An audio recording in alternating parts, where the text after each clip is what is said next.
Live on a Thursday morning here on Ramon, Kayla, and Will. We're powered by All Four Seasons Garage Doors. Visit allfourseasonsgarages.com/Nashville. So the favorite thing now on Twitter is to complain about Twitter because of the changes Elon Musk has made. So there is now a rival platform that like every media member has now gone on and then promoted on their Twitter. And it reminds me of like when every writer at once was like, here's why I joined The Athletic, and then posted a link that was always the same of like, here's why I'm writing for this new website. And I don't know, I guess instead of a boxing match between Elon Musk and Mark Zuckerberg, we just get Threads, which is this new platform that started last night. Yeah, and you're like, people are going live already on it. Oh, are they? Uh-huh. I've got friends, like, it offers no characters. Like, you can go and put as much stuff as you want on it. There are no DMs. I know that. No DMs. Okay. And then, like, there's no limits on views like Twitter has now. Oh, thank goodness. The last thing I need is another social media app to work with. I know. I did it just in spite of Twitter right now because I'm mad at Twitter. Yeah, I did it too, unfortunately. Brad, are you going to do it? No. I mean, I very rarely keep up with that social media stuff anymore. Yeah. I just recently got like TikTok, and I don't too. TikTok now. That's something different now. Right. So I like, got TikTok too. call all of us in a year, and we'll be using Threads, I guess. Threads, huh? Mm-hmm. Yeah. Yeah. No, TikTok is just what Vine was to me, because Vine is like crucial to my generation. Mm-hmm. It's like the fabric with which our lives go on. I think Robert agrees with me on that every time we have this conversation, but. I don't know. Like my screen time doesn't need something else to watch and something else to pay attention to. It really doesn't. TikTok is actually, I said I was not going to go on TikTok because it's just, I don't like fads. Never liked fads. So I always try to join very late and everything. But I did join it because I've got a new puppy and he is hilarious and he's so animated. So I thought it'd be fun to put some puppy TikTok videos on there. Then I realized it is actually fun to create your own stuff. A lot of my TV career consisted of me editing my own stories and stuff, and I really enjoyed camera work and everything. So it's actually fun to put together something and then see the ending, see the end product. You can add music to it and stuff. So that's more so why I like it. I do like the fact that TikTok lets you use licensed music on your stuff. So yeah, that is nice. Because I think that we all have a soundtrack to whatever we're doing. Sure. In the back of our minds, even if we're not hearing any music, right? Yeah. Like, as I'm walking in a room or something because I'm determined, right? Well, I mean, TikTok allows you to kind of put that behind, like you said, your content. Right. So you and your dogs are chilling and whatever else, and whatever happy, funny moment, you can put some little music, little that jingle to it. elevates it. Or if it's dramatic, you can put something dramatic to it. Like, it's kind of I think fun. it's sweet. It's good that you can kind of like play with the emotions of the video that way. If Mark Zuckerberg and Elon Musk actually did fight, which is not going to happen, but this was like literally this was discussed at one point. It's still being discussed. Zuckerberg has recently gotten into jiu-jitsu. Wow. UFC 300 is where everyone is expecting this to happen because Dana White came out and said he spoke to both parties and they're both interested in it. It would raise a ton of money. Honestly, I think it would be the most purchased pay-per-view of all time. Yeah, I think so too. If they did it, if they were both in the interest of, I'm doing air quotations since we're in an audio medium, raising money for the greater good, as they said, then this is something I would expect both people to do. Mm-hmm. But if they did fight, Zuckerberg is a wimp, dude. Zuckerberg looks like what the aliens from Looney Tunes looked like before they got the superpowers. Yeah, he's got the Mark Davis haircut. Right, like of course he is. He's not going to do anything. And I wouldn't think Elon would either, but at least he has like a body that could be like athletic. Like I don't know. I would think the most athletic thing that Zuckerberg could do would probably be ride a bicycle to like a fruit stand to pick up some apples. Like I wouldn't figure that he would do anything too athletic. How old is Elon Musk? That's a great question. Upper 40s? I would say probably older than you think. Get your guesses So that's what I'm saying. If he's like it's older than I 45, thought. 46. 48. 52. He might not have the stamina. 52. Isn't Mark Zuckerberg a lot younger? How old is he? Elon's 52 and Mark Zuckerberg is 39. Okay. So, he might be able to just stall him out. Let Elon get tired. You know what I mean? Sure. Just shoot the legs and, right, Robert, take him down and then start beating the crap of them on the ground game. Potentially, it would come down to explosion, in my opinion. Let me look up shirtless pictures of both of these guys and make a determination. Elon is bigger Please than tell you me there's think not a he picture is. of Mark Zuckerberg without his shirt on. There's a lot with Elon without a shirt on. I know that. Essentially, though, you have now another platform that is algorithm based and not recent posts based. Because if Threads really wanted to take over like ways you talk about sports and react to things in real time, that would have been the way to do it. Is just zig as everyone else zags and just be like, all right, there's no algorithm. It's just based on who posts most recently.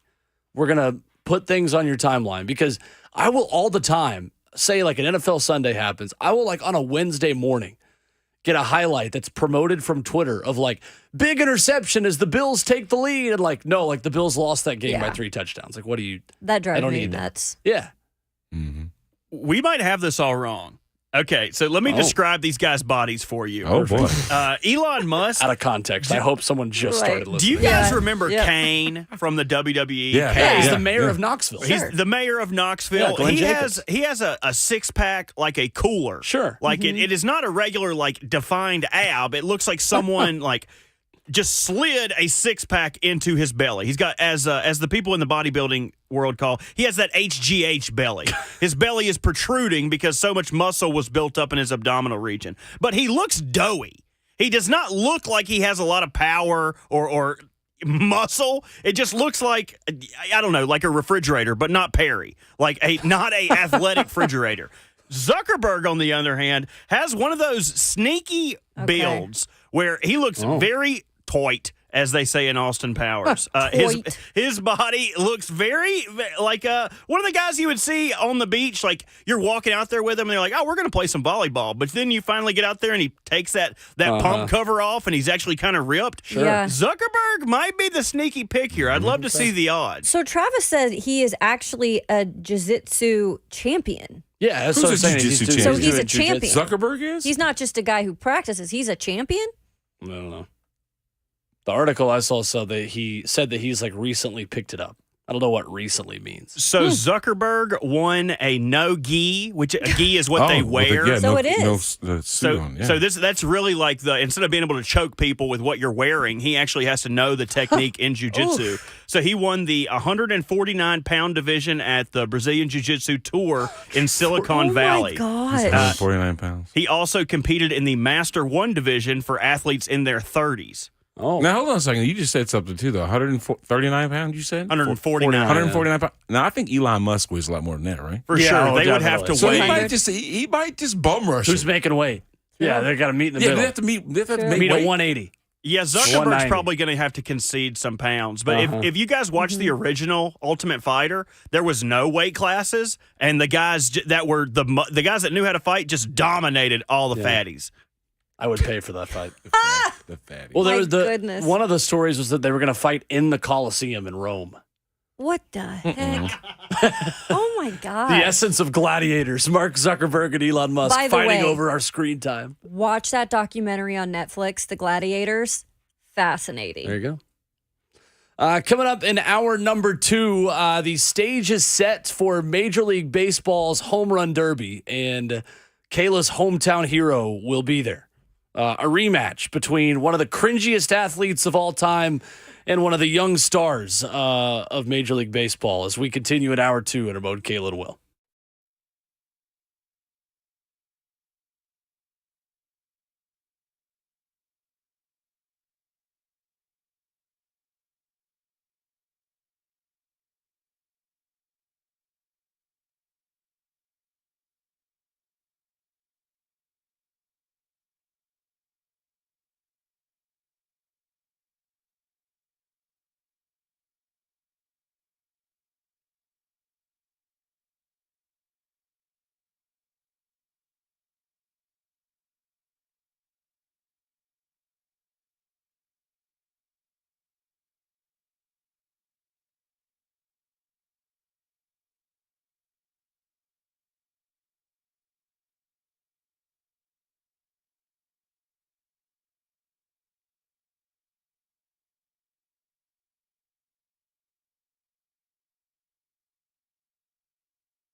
What's going on? Good morning. Just about 7 o'clock from the 104.5 The Zone Studios. I'm Robert Walsh. 2 players were granted eligibility for next week's NFL supplemental draft. Jackson State wide receiver Malachi Weidman and Purdue wide receiver Milton Wright. Those are the only 2 players that can be selected in the supplemental draft, the first since 2019, and that's going to take place next Tuesday. Former Washington Commanders starting center Chase Rouillet announced his retirement from the NFL after 6 seasons. The 6th-round pick in 2017 started 63 games for Washington, but battled injuries in each of the last 2 seasons. The Commanders drafted center Ricky Stromberg from Arkansas in the 3rd round of this year's draft. And restricted free agent forward Grant Williams is finalizing a 4-year, $53 million sign-and-trade agreement to land with the Dallas Mavericks. The trade also included the San Antonio Spurs. So the Mavs receive Grant Williams and 2 second-round picks. The Spurs receive Reggie Bullock and an unprotected Dallas pick swap in 2030, and the Celtics receive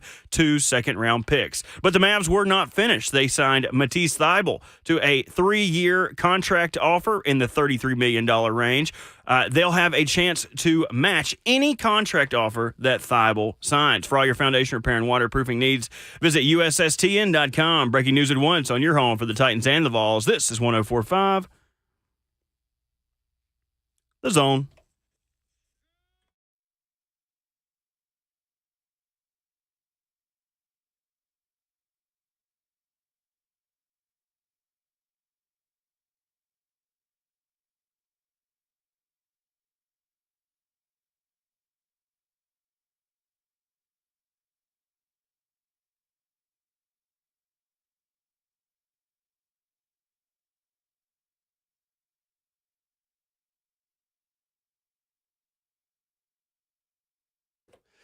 Into the 7 a.m. hour, we go on a Thursday morning edition of Ramon, Kayla, and Will. We're powered by All 4 Seasons Garage Doors. When trust matters, count on All 4 Seasons Garage Doors in Nashville. Professional garage door installation and repair from a locally owned and family-run business. Visit allfourseasonsgarages.com/Nashville. With Brad Hopkins filling in for Ramon Foster again this morning, Kayla Anderson and Robert Walsh.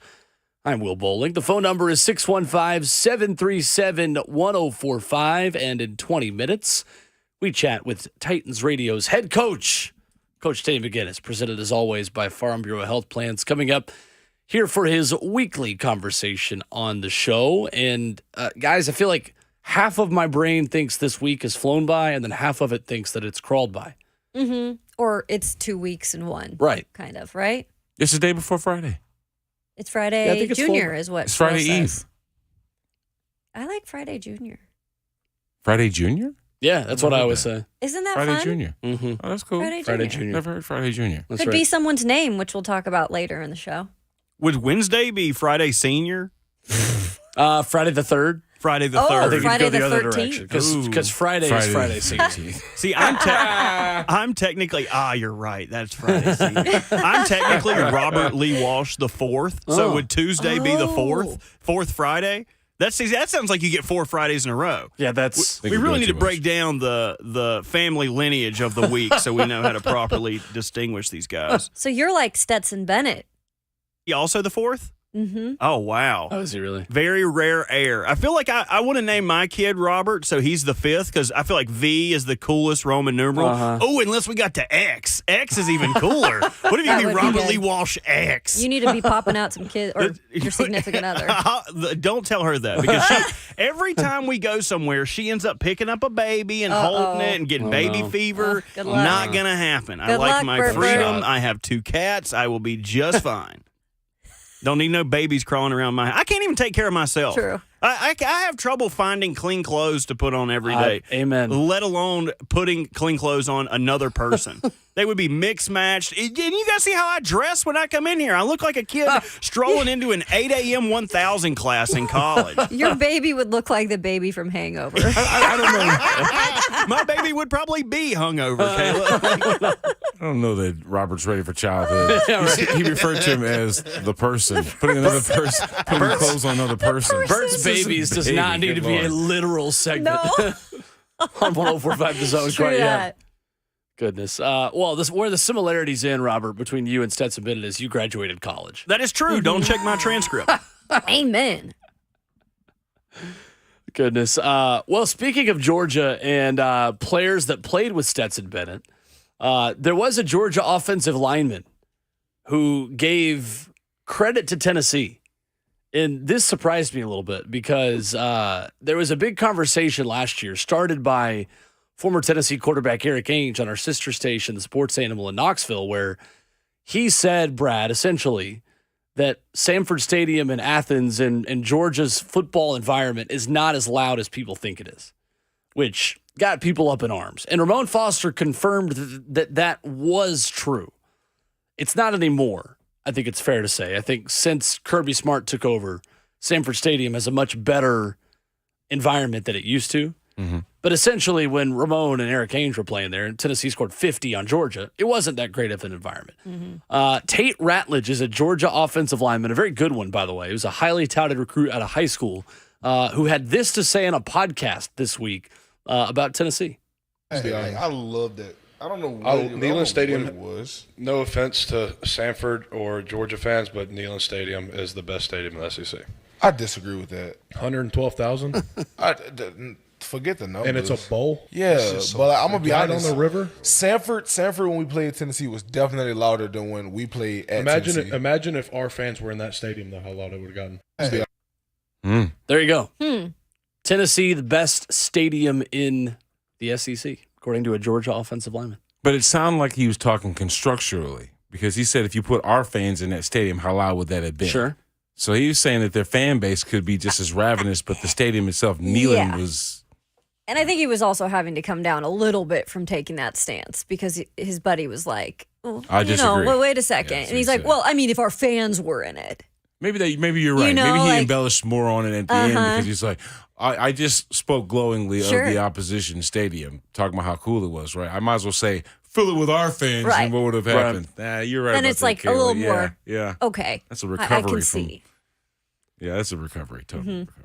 I do think, though, that there is something to be said that Neyland Stadium is the right mix of modern and tradition.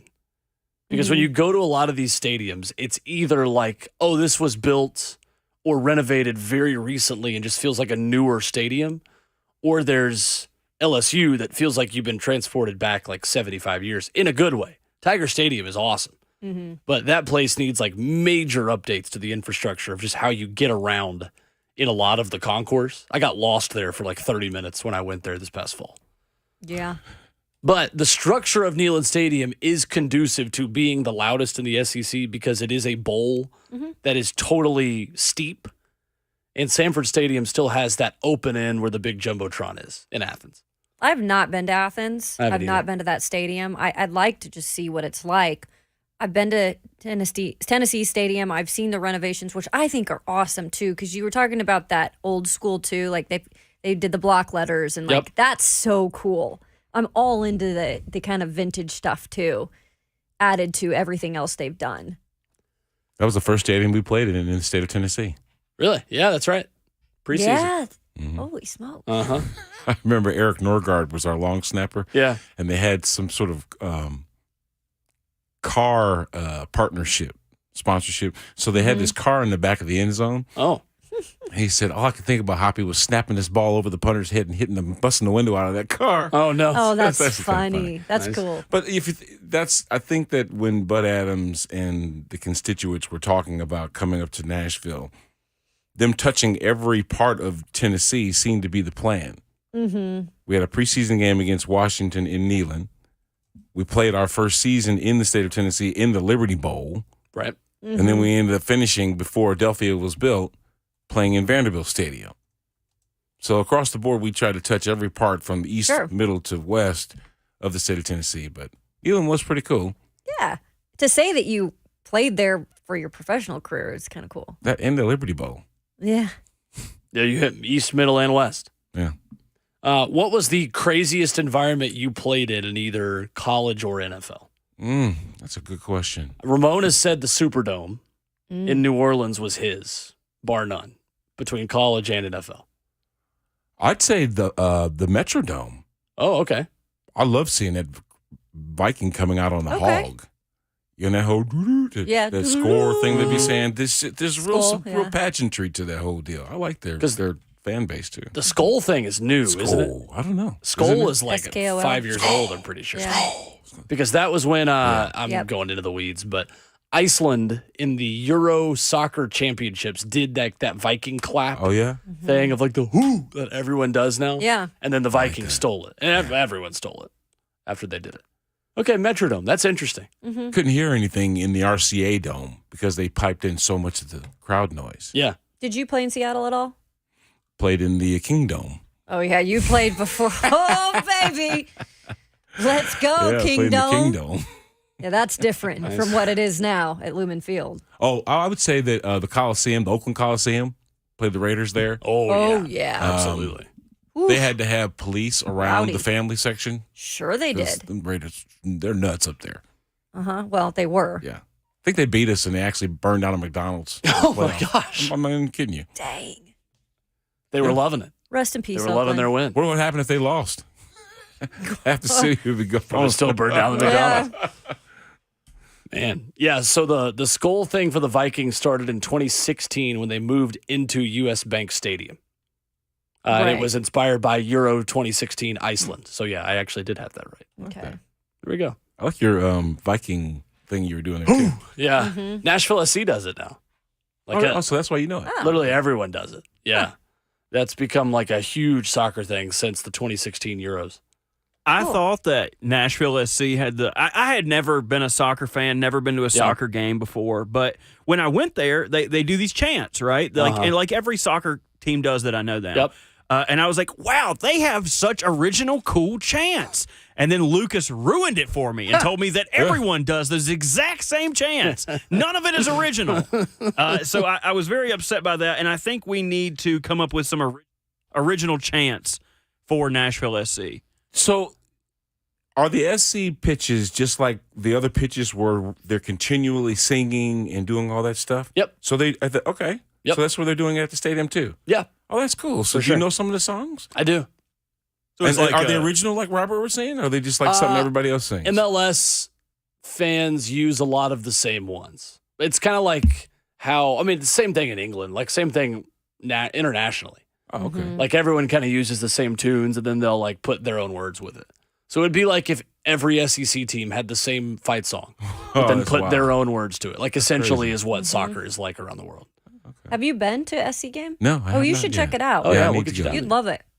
It's a lot of fun. I'd like to go. 2-0 dub for them over the weekend. My brother is filling in on the station for me this weekend. When's the Yeah, season? I saw When are the seasons? The last game of the season is the third Saturday in October. When do they not okay, good. play? So it goes from the last weekend in February through the third Saturday in October. Dude, they play all. I mean, it's a long season, and then they're training. Like when they have the time off, they're like training. It's like a month-long off season. Crazy. It makes like NASCAR and hockey look like long off seasons, which those are short too. But essentially abroad, you have August through May it's the school year, is the soccer season and internationally, and then in the United States, so as to not compete with football.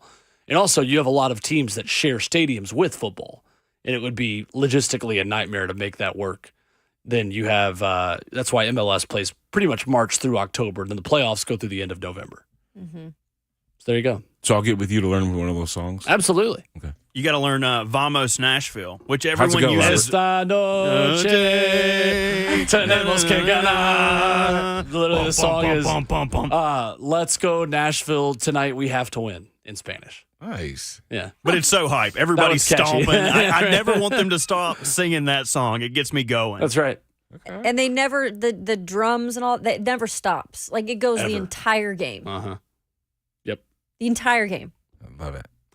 Coming up next, Coach Dave McGinnis joins us for his weekly conversation on RKW, presented as always by Farm Bureau Health Plans. The techniques that Jalen Duncan would need to pick up and learn based on his skill set in order to give the Titans a legitimate option at the right tackle position. Plus, we'll dive back into some of those conversations we had yesterday about Steve McNair, his impact on Nashville, and those early Titans that Coach Dave McGinnis helped coach as a member of Jeff Fisher's staff. All that and more. Never know what's going to happen when Coach Mack stops by. He does so next on Ramon, Caitlin, Will.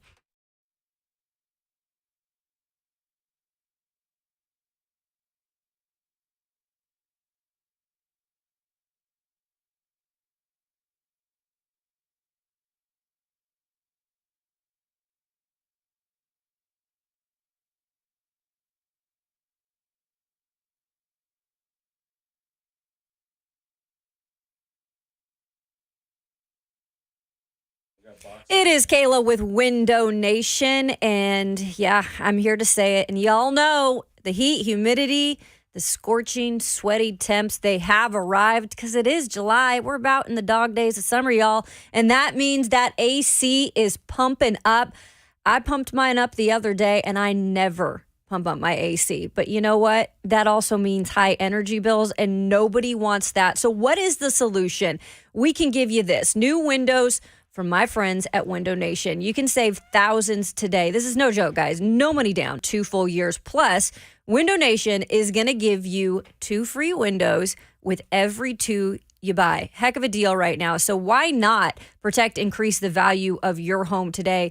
Maybe you're just renovating, or it's a new home, or you're thinking about selling. Think about your windows as well. You can check them out at windownation.com. And so you're asking, well, how much can you save on your energy bills? Because we all want to save this time of the year. You can save up to 30%, which is incredible. Plus, you can go check them out online and see all the positive reviews, 10,000 online positive reviews to be exact. So just think about it. All right, 000 for 2 years, no money down, no payments, pay no interest. And you can get 2 free windows with every 2 you buy. So go ahead, do yourself a favor. Call 866-90-NATION or go online to windownation.com.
Thursday morning on Ramon, Kayla, and Will means that we talk with Titans Radio's head coach. He is Coach Dave McGinnis, presented as always by Farm Bureau Health Plans. Better rates, better coverage, and better service. That's why Tennesseans have been relying on Farm Bureau Health Plans for their health coverage for over 75 years. As Coach Mack joins us on the Mark Spain Real Estate Hotline. What's going on, Coach? How are you? Well, good morning, Kayla, Hoppy. How we doing, gang? We're good, Coach. Fantastic, Coach. We are great. Hey, before we start talking, I'm going to take this over for a minute, Will. Please do. Yeah, okay, thanks. before we start talking about football, I want Kayla. We had a little get together a couple of weeks ago for Schaefer and just visiting with him. But I got to meet Kayla's new dog, Red. How'd Red handle the fireworks? Oh my gosh, Coach, I'm glad you asked because, and we brought you up the other day, Coach, because we were talking about maybe possibly getting his sister, Gigi, and then we remembered you said don't do the sister-brother thing. So just wanted to let you know. Don't get them out of the same litter. Yeah, we took your advice. But he did phenomenal. He did so well. And I think it's because we were both there with him. I think he would have a problem if one of us wasn't there because then I think he'd rather point in the direction of one of us are in trouble when the fireworks were going off, right? So when we were both there, he was all good. Well, you know I'm a huge dog dude, but when I met Red's a legitimate dude. I like that dog. That's a cool pup. Thank you, Coach. I that is very, very highly taken from you. So if you want to babysit, No, I don't. Okay. I know how much work there are. I had dozens of them. Hey, Coach, educate me. What is the idea behind not having two of the same litter? It's a sibling rivalry. Mm-hmm. Ah. I mean, and it goes back to the whole pack mentality. Sooner or later somebody's got to be the boss. And that sibling rivalry is and it's just you see it over and over and over. That's why when you'll find people whether they're selling them or giving pups away, they give them away to different people a lot. Yep. Fair. Coach Dave McGinnis with us. Now, hey, that's the Cesar Millan segment. You rock. I love it. Well, Coach Mack, I was listening to your conversation with 3HL yesterday. It sounds like this brisket that has been made by one Rhett Bryan is making the rounds in the Titans radio crew. When are you taste testing this brisket? Because I feel like if anyone in the world needs to be a professional brisket taste tester, it's Coach Dave McGinnis. Well, growing up in Texas, you're going to have some brisket like all the time, but you have to know how to do it. And I told Rhett, the other members of the Titans radio crew have had some of it that he spent a lot of time with over the 4th of July, and they said it's delicious. And so I'm going to come up there probably today, and he has already brought some up there, and then I will tell him straight to his face it's either good or bad. Perfect. I love it.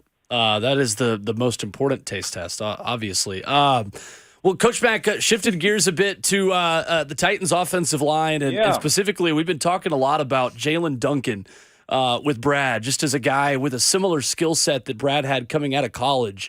And with Nicholas Petit-Frere's suspension and now the options the Titans have at the tackle position, I'm curious with Jalen specifically, what is the biggest adjustment he is going to have to make coming from Maryland into his first season with the Titans? Well, first of all, this question is perfect, for Hoppy, and we can bounce it back and forth. But look, regardless, people when you come into the league, I don't care, whether you're a first round or a 6th round pick, it doesn't matter. You've got some requisite skills to have gotten you noticed, recognized, gone through a pre-draft process, an evaluation process, and then drafted. So everybody at certain levels has the requisite skills for the positions that they were drafted with. Now, a lot of it depends on temperament. A lot of it depends on developing to the National Football League game. Hoppy can sit there and tell you right now it's a hell of a lot different once you get into this league. And the other thing that's important to know is how fast the people can assimilate, a player can assimilate mentally to the grind of what the National Football League is. And not just the game, but the preparation for the game. and the constant attention to detail and preparation that you have to have. Now, this guy physically, he's a guy that, I've been doing this for a minute, so he's a guy that would stand out to you, and he did. When we went to the Senior Bowl, of course, after tape evaluation, but you really like to see the guys on the hoof, on the field, and we went to the Senior Bowl.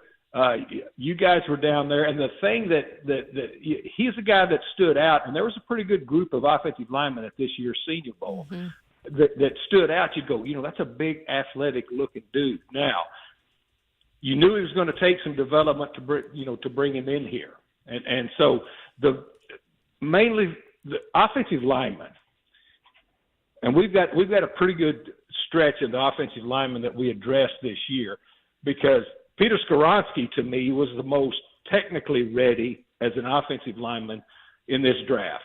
Technically sound, technically ready. You could tell that this guy had, really understood what he was being taught, put it into practice, down after down after down, pretty steady. When you look at a guy like Jalen Duncan, here is a guy that is going to, first of all, have to learn not only the technical skills that it takes, but also the mindset that it's going to take. And that sometimes it takes guys longer than others to develop that. Now, watching him, he's athletically, I think, has some of the traits that you want.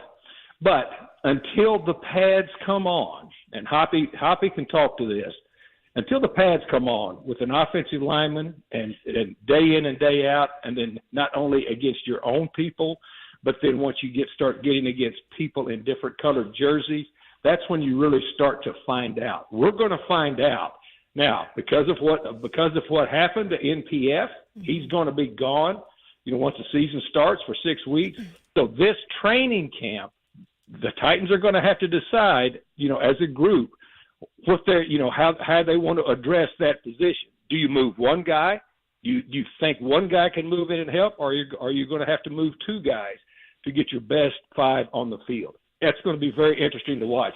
But until the pads come on, I'm just guessing on athletic ability until the pads come on. Then I can give you a little bit deeper as to what I think as this preseason goes on.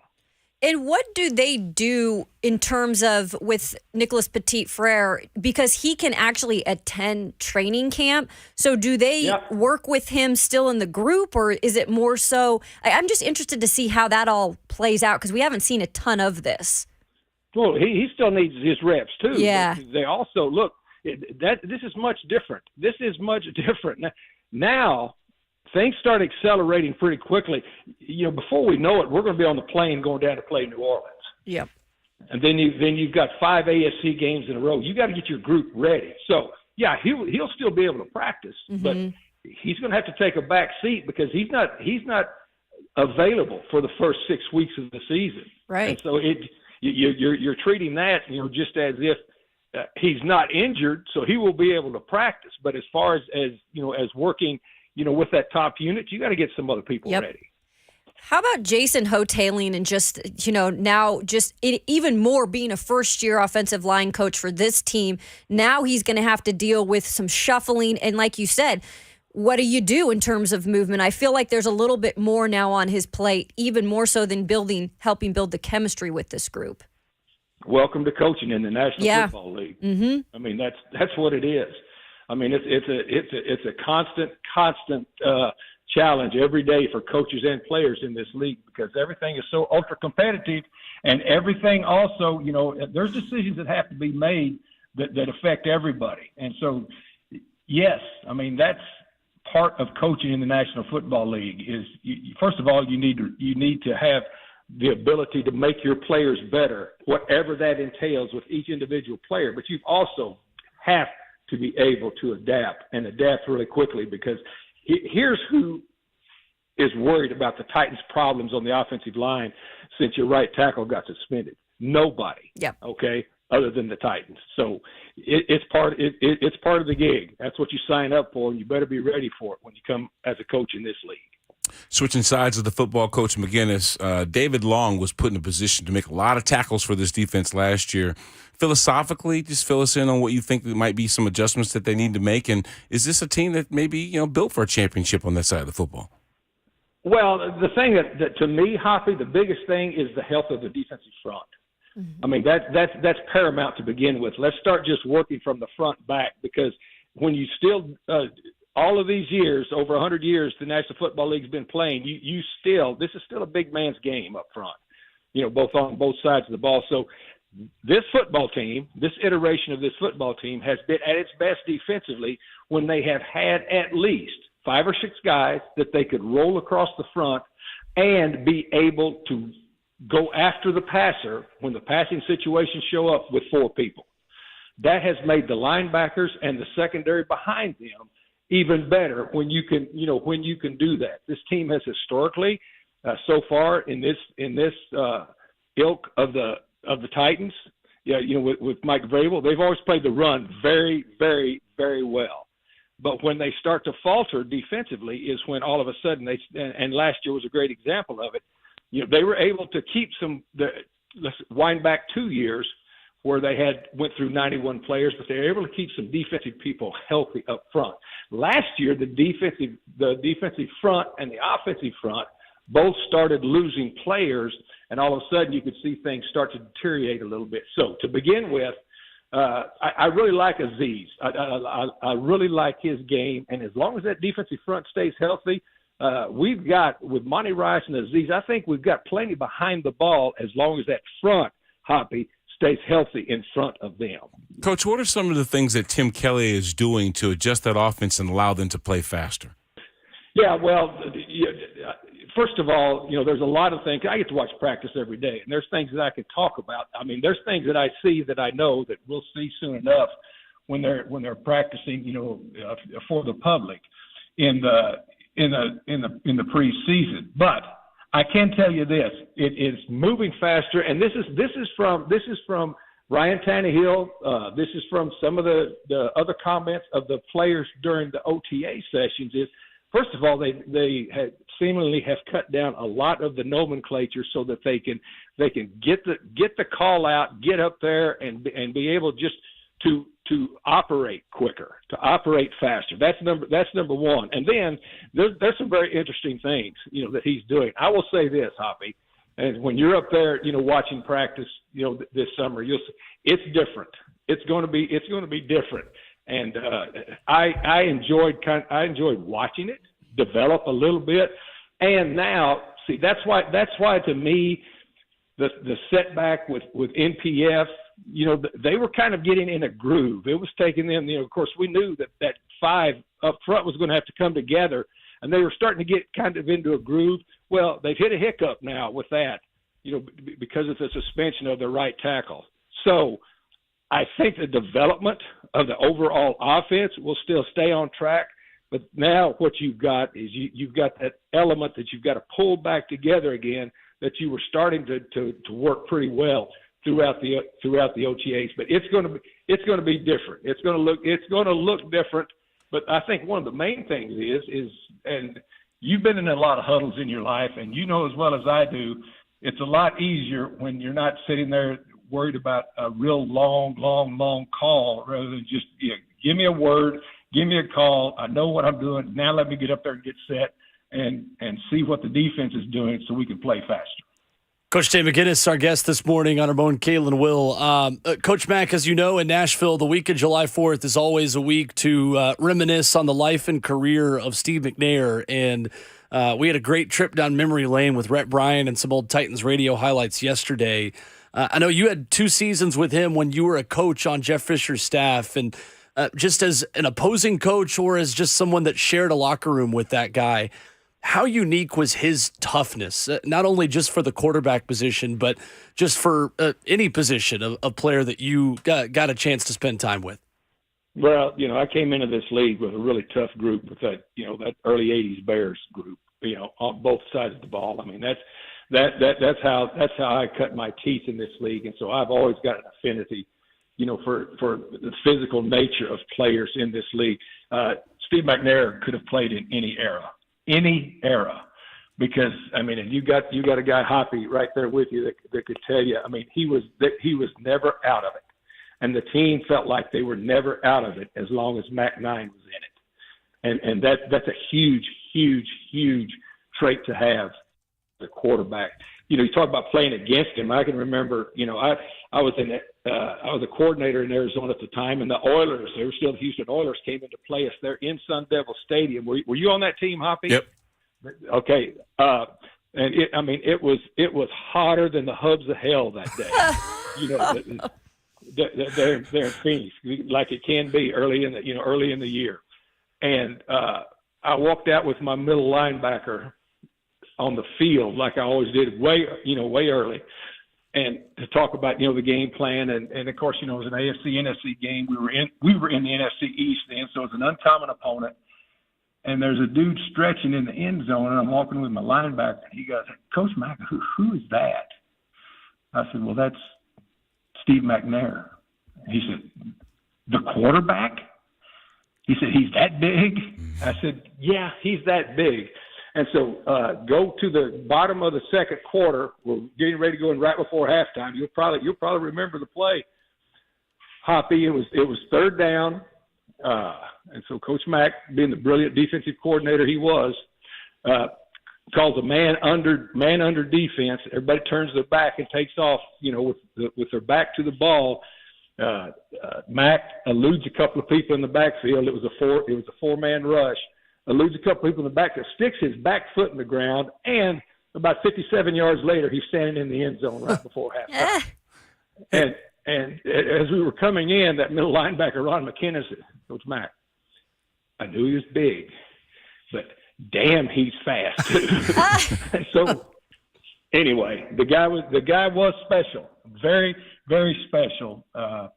And the football team in '99 that they had, they really willed themselves, into that Super Bowl that season, and a whole lot of it.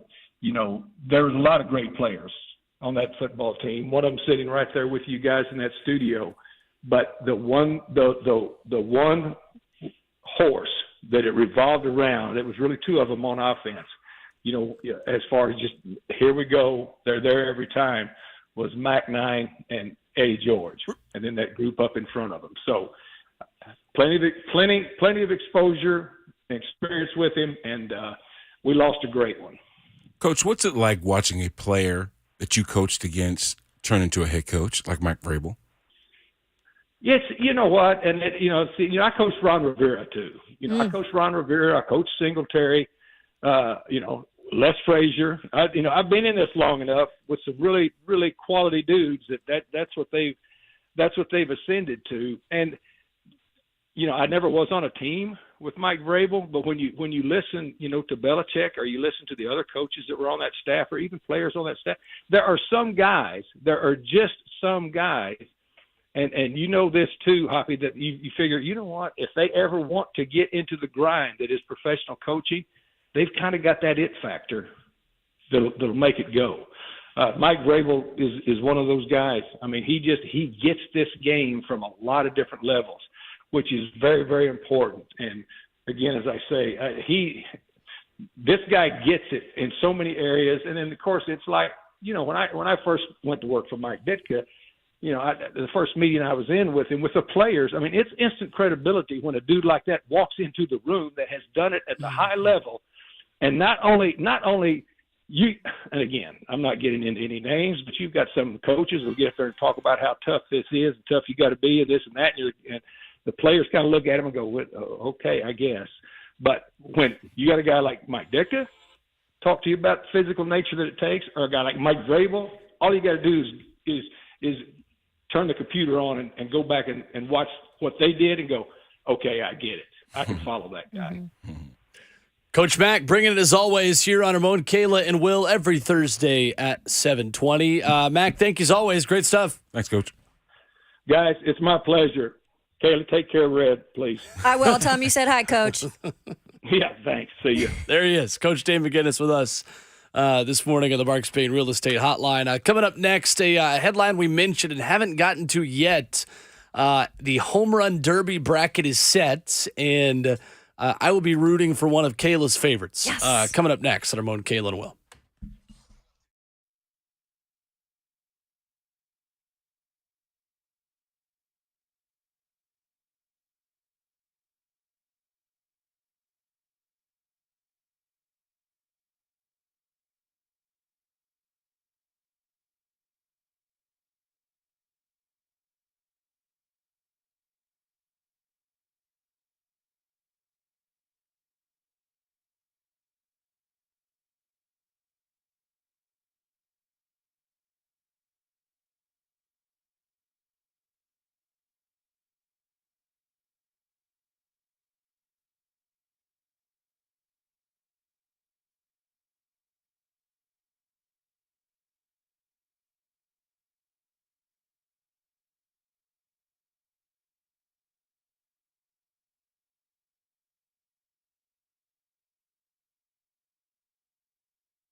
Thursday morning on a mode, Kayla and Will is powered by All Four Seasons Garage Doors. Visit allfourseasonsgarages.com/Nashville.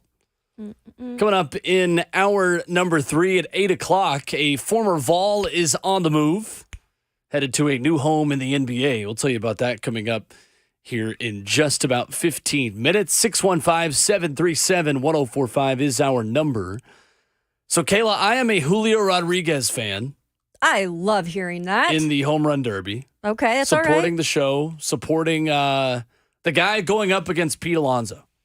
I'm tired of Pete Alonso in the home Me run too. derby. This is the 2 seed versus the 7 seed in the 38th home run derby, which will be Monday at 7 from Seattle's T-Mobile Park. The winner receives $1 million in the home run $1 derby. million. Now. Quite the purse. This is a rematch of the semifinal last year. Julio Rodriguez hit 32 in the first round and then 31 in the second round. They ended up finishing second. Yep. But his 81 home runs were the second highest total in Derby history. Bring me back the juiced baseballs from 2019 and let's just hit some nukes on Monday night. I'm all about it. I love the home run derby. I know people have either a yes or no opinion on this, I feel like. There's not a ton of in between. But guys like him make it so exciting. Last year especially, just because he was new on the scene, right? And he had a phenomenal season. And everyone's like, well, who's this guy? And then they see him in the home run derby and they're like, whoa, this dude's cool. And he's got some swag to him, right? It's like he's going to be what we hope in Seattle was Ken Griffey Jr., not to that level because no one can top that. But I think he has the personality and the likeness of a Ken Griffey Jr. And when you get him on a national stage like this, the world can see him. So I'm glad he's doing it again because, again, he went to the semis. He almost went to the final in that home run derby. He's in his own park. I think it's great. Great for the game. Great for people in terms of seeing him and in the exposure of the Mariners in general. Didn't you move to Nashville? Yeah, but I'm from the Pacific Northwest.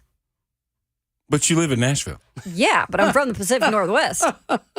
But you live in Nashville. That don't mean nothing. This record does not need to be broken anymore. Well, this is my 7th market, so I've lived everywhere. You got a dude that went to high school right down the street in John Overton. Yeah. In the home run I like derby. Mookie. And you're not That's rooting right. for I like Mookie. the bets? VFL No, I like Mookie Mookie. bet. You're not betting on bets? I will say he's going to be my number 2 because I got to go with my home team. They would meet in the second round if Julio Yeah. does beat Alonso again because Mookie is seeded 3rd.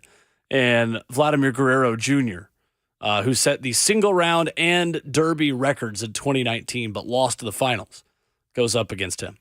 So that'll be good. Yeah. And Mookie said he's never done this, by the way. Yep. And he's really been the one to admit, like, I'm just lucky if I hit home run. Well, he's done it this year. And I think he's cool that he was like, I'm in. I'm finally in. People love Mookie. They want to see him.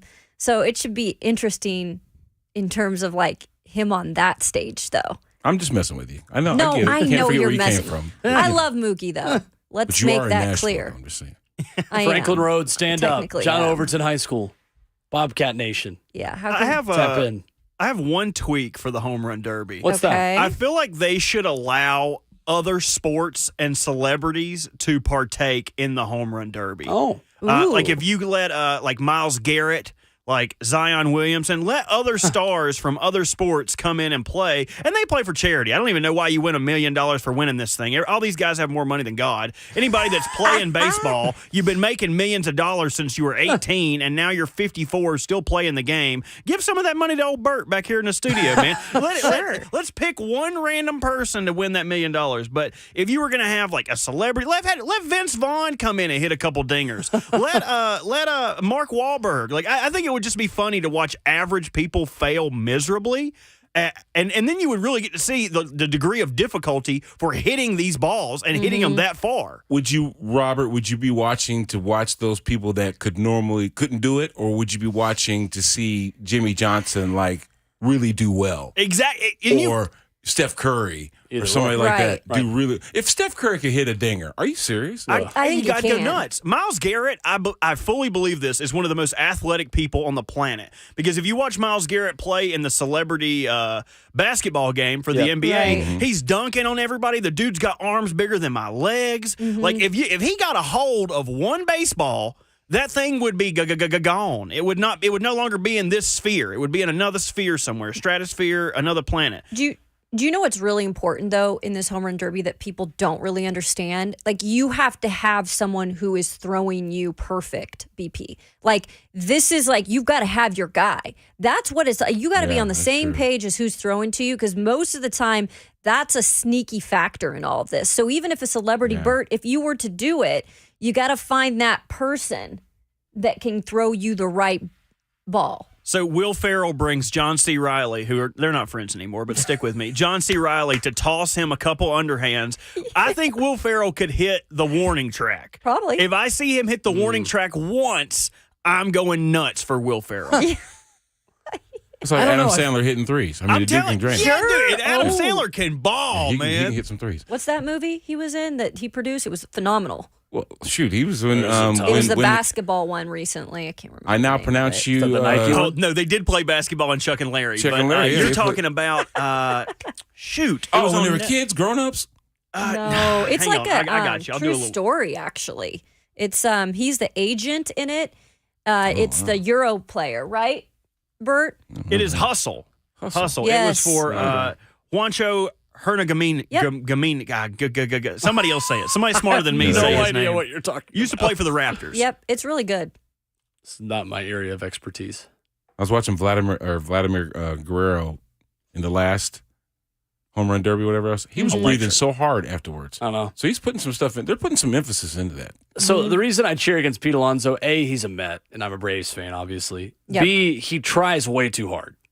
I agree. He does like trap bar deadlifts in the batting cage with like a grimace on his face.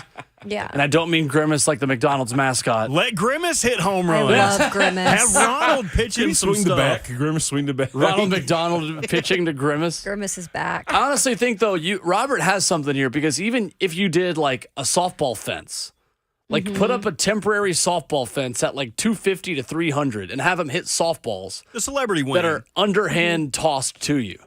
And that would be good. It would probably draw some That'd be kinda fun. non-baseball fans in. Or like every player brings a celebrity guest and they Ooh. get to add to your home run total. So however many home runs your celebrity guest hits, Cool. that gets added like every 2 home runs is 1. That way it's not weighted the same. Hope you're listening to Major Leagues. I know. I have nuggets like this every day, man. Somebody hire me to come up with ideas, but never do anything to bring them to fruition. It's called Ramon, Kayla, and Will, weekdays There from we 6 go. to 10 on 104.5 That's where I'll be. WGFX Who FM would be Gallatin, your Nashville. celebrity? The Cumulus station. Let's say you were the pro, real quick. Who would be your celeb? This is a hard one. There's so many out there. Good question. Just go to the 4th of July party in the Hamptons and pick one from there. Y'all are way more infatuated with that party than I am. I would It like- was incredible. Otani, I take him. Oh. Shohei? I take him.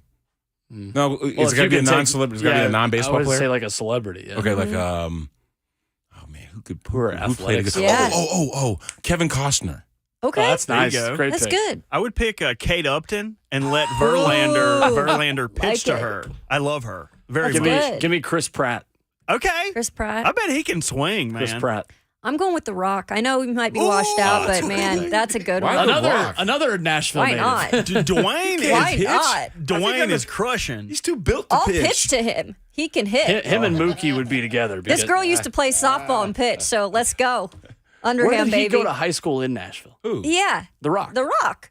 The Rock Dwayne. went to high school in Nashville. You're correct. Oh yeah. Stop. I want to say McGavick. His McGavick. parents moved I knew around that. so much because his dad was a pro knew that. wrestler too. Yep. Oh, he was? Oh yeah, I knew that part. I didn't know that he Went lived here to in Nashville. Glenncliff Glenncliff and McGavick. There you Call go. us, The Rock, if you're The more you listening. know. Riding around Nashville. Coming up next, some praise from ESPN.com to Titans tight end Chiga Okonkwo. And it has to do with fantasy football as we go into the second half of the Thursday edition. Friday Jr. more acted like it. Or Ramon, Kalen, Will.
What's going on? Good morning. 8 o'clock on the dot from the 104.5 The Zone Studios.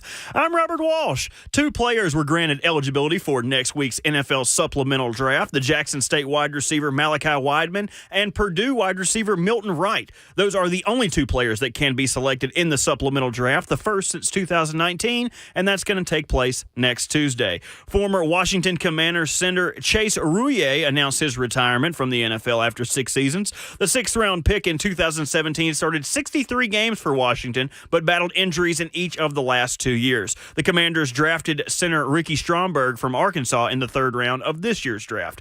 Restricted free agent forward Grant Williams, former Vol, is finalizing a 4-year, $53 million sign-and-trade agreement to land with the Dallas Mavericks. The trade also included the San Antonio Spurs, so the trade breakdown was the Mavs receive Grant Williams and 2 second-round picks. The Spurs receive Reggie Bullock and an unprotected pick swap for Dallas in 2030, and the Celtics receive 2 second-round picks. But the Mavs were not finished. They signed a contract sheet to Matisse Thybulle on a 3-year, $33 million range that the Trailblazers will now have 2 days to match or reject. For all your foundation repair and waterproofing needs, visit USSTN.com. Breaking news at once on your home for the Titans and the Vols. This is 104.5 The Zone.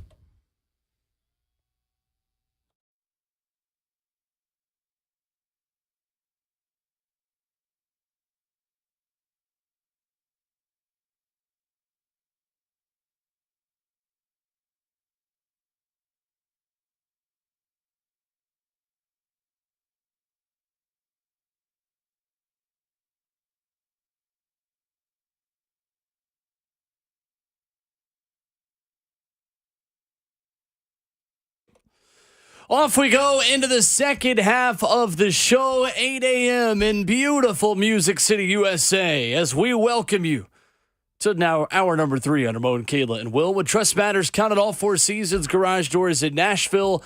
Professional garage door installation and repair from a locally owned and family-run business. Visit allfourseasonsgarages.com/Nashville. With Brad Hopkins and Kayla Anderson, Robert Walsh making the show happen. I am Will Bowling. As we've got some praise for Chig Okonkwo, a Tennessee Volunteer on the move to a new location, and Joey Kent coming up in 20 minutes. Show is flying by again today, halfway through. It really is. This has been a weird week, like we said, because we had kind of the middle of the week in a way off. But it's gone by fast in terms of every show we've done. I look up at the clock, and we're in hour 3. We are. This is the doldrums of summer. It's supposed to be, Unless right? you like the Sultans of SWAT, which I do like some baseball. Yeah. That's right. I'm learning Very about good reference. Yeah. I'm learning about SC. Right? Yep, Yeah. Will's teaching me. that's right. We got guys that want to call back up and sing the chants, right, Robert? Yep. He never gave me a call back, man. I was hoping he would give me a Unbelievable. call. I found the Okey-dokes. instrumental and everything. Oh, dang. But I feel like we kind of put this today into motion. Yesterday we were talking about Chig's fantasy value in fantasy football and the Grant Williams potential trade, Yep. and then both of them came to fruition today for us. That's Each great. of them have happened. Yeah, because yesterday we were talking about underrated Titans. I mentioned Chig Okonkwo, but Will, you pushed back and saying, people know about Chig. I did. Oh, was that you? I'm so sorry. Yeah. Well, you bet you I did. And ESPN's Mike Clay had some praise for Chig yesterday, saying that he has emerged into tight end 1 officially, which certainly we know here, writing that Chig was limited to 36% of the team's offensive snaps and 2.5 targets a game, but flashed with the 5th most receiving yards among tight ends after week 8. He was asked to make comparisons between players in 2022 and 2023. His comparison for Chig in terms of fantasy football was Steelers tight end Pat Freiermuth. Says that he will be a similar type of wide receiver and fantasy football target as Freiermuth was last season. I think what we're moving to is positionless players. You know, guys that you can put in the slot. Maybe they're in the backfield. Yep. Sure. Maybe that's a guy at the end of the line of scrimmage, chipping on his way out. I think that's why tight end is so useful nowadays. And we've had some really good ones here, going back to Frank Wycheck. Oh, yeah. From Delaney and moving on, up to now. mean Johnny Jonnu? Smith. Yeah, I was just about to. Yeah, Johnny was another guy that showed himself to be a Swiss Army knife of sorts. And Frank is positionless because on the most famous play in Titans history, he was also kind of a quarterback. He was quarterback. How about that? Jeez. Brad, what does that do to a defense when you have guys that can really line up in different spots, let you be multiple? What does that allow you to do to the defense and infer from it? Great question. You're unpredictable. Think about that. If you've got a guy that you can move around in that capacity, that means that your playbook is pretty much wide open. If there's a guy that's big enough to be a blocker, an extender from the offensive line, but also athletic enough and shifty enough, like a Kittle or a Kelsey or somebody like that, to be able to stand in the X and run receiver routes, that's amazing, right? Because think about that. A tight end is probably the most athletic guy on the football field simply because of his size. Yeah. He's a big dude that can move, like basketball players, but they had the physicality to get it done in that in most instances, right? Yeah. Pat Fryermuth might not blow people off the line of scrimmage, Right. but he's going to be a trusted receiver anywhere on the football field. Yeah. I mean, how many times did we see Jonnu when he was here come out of the backfield looking like Eddie George, right? So you can line up guys like that anywhere, which obviously it's a great asset for Tim Kelly to have. Right. And his use specifically when Jonnu was here was that red zone. I mean, he was so deadly down there. That was their weapon down there. But they could do so much other things if they wanted to. He just happened to be a good guy to go to in the red zone because he could do so much. And you brought up the point of they do everything. And when I went to Tight End U this 2 weeks ago, we were talking with Kittle and Kelsey, and that's the one thing that they kept on, putting out there was like, we do everything. Because a lot of this is also they want to get paid. Like they want more money. Like this is a position that's being utilized more and more in so many different ways. And the big name guys, a lot of them are getting paid way less than some of these wide receivers. Yeah, and they're utilized more. I mean, look at Kelsey in the Super Bowl. I think that if you look at every team that's probably made a championship run, they've had a really good tight end. Just simply because when the play breaks down, who's the quarterback going to first? Probably the most trusted guy that he knows can come up with a good catch and then make something happen after he's got the ball in his hand. Because tight ends usually, if you think about it, they're faster than the normal dude, right? So any linebacker that's trying to cover them, he might get outran, but they're bigger than any DB that would cover them. So you got jump balls. Just a DB trying to tackle a tight end by himself, it's not going to happen. If Pat Fryermuth is the model for what Chig could be this season, I will sign up for this stat line all day long from Chig in 2023. 63 catches on 98 targets for 732 yards and 2 touchdowns. Yeah. I think you'll see Chig get more than 2 touchdowns. I would take the over on that, certainly, considering how much of a red zone threat and deep play threat he was a season ago. But if you could sign up right now for 700-plus yards from Chig, I think you'd take that all day, right? Hey, Robert, I think one thing that a good tight end does is it keeps you into single-digit downs. 1st and 5, 2nd and 7, 3rd and 2. Because you're going to get a completion or so that at least allow you to at least be in a convertible position to keep the drive going. And that actually makes a lot of sense when you look at what Fryermuth was for the Steelers offense last year. And another statistic that stepped out to me, he had 37 first downs for the Steelers. Wow. But from his rookie season to last season, he went from 8.3 yards a reception to 11. Okay. In Chig's rookie year, he averaged 14 yards a reception. So if he has a similar jump, that dude's an explosive play just about every single time he touches the ball. Chig also, for reference, last year only had 22 first downs, so you would think that number would explode as well with more opportunities in the offense. That's the interesting thing about this offense. And, Brad, we've talked about this for weeks since the draft, that when the Titans drafted Tajay Spears, in a way they did kind of draft a wide receiver also. When they drafted Josh Wiley, they made Chig a bit more versatile where he can play split out like a wide receiver. And a guy like Wiley is a little less predictable than maybe a Jeff Swaim, who's more of just a blocker. And Wiley can do a little bit of both receiving and blocking. The number one thing the Titans have to do in offense this year is be less predictable because they ran on 2nd and long more than anybody in the NFL last season. And we would see certain wide receivers be on the field even. Like, even going 2 years ago. Like, anytime Nick Westbrook-Akine was on the field, it's either a play action or a run because you know he's going to block. And if Julio Jones is off the field, you know it's probably a run because they don't want Julio to run block and get beat up by Derek. Like, if I can tell what the play is, I'm not a smart person, all right? Like, if I know what the play is, then I imagine a NFL defensive coordinator does too. You know who likes Chig Okonkwo's success more than anybody else? Traylon Burks. Well, yeah. Nick Westbrook-Akine. Kyle Phillips. Why? Because, like you said, there's less predictability and there's more options for them to maybe even be in single coverage. Mm-hmm. Come up with some catches, right? Because people have to play the underneath stuff. You've got to be honest. Yeah. Because they have a multitude of weapons. Fair. And like you said, I'm sorry. No, you're fine. Just the fact that we did build this team around Derrick Henry. Sure. To get Derrick Henry's yards to where we were talking about yesterday, him leading the league as an active player in rushing yards of 8,300, a little bit more than that. The attempts have to be there. Well, yeah. So this guy has to have enough opportunities, for them to have that kind of rushing potential. But I think that, like you said, Will, if you are less predictable in those situations, then it doesn't seem like, every time they trot Nick Westbrook-Akine on the field, they're going to be doing this. Mm-hmm. Well, now you don't know. Right. Yeah.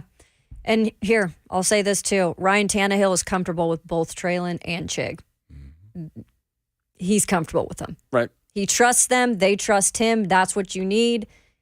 And so I can only see that building here in training camp. I think that that's a big positive. He's already got that connection with them both. Ryan has to continue to take that huddle as if it's his.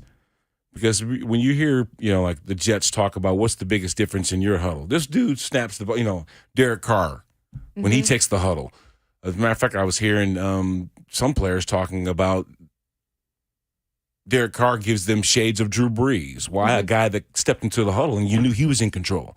If Ryan comes in, especially in a division with so many young quarterbacks, right? Sure. He's got to come in there and confidently control the huddle. Those guys will believe exactly what he's saying to them is going to work, and they'll go out there and perform the play as such. Mm-hmm.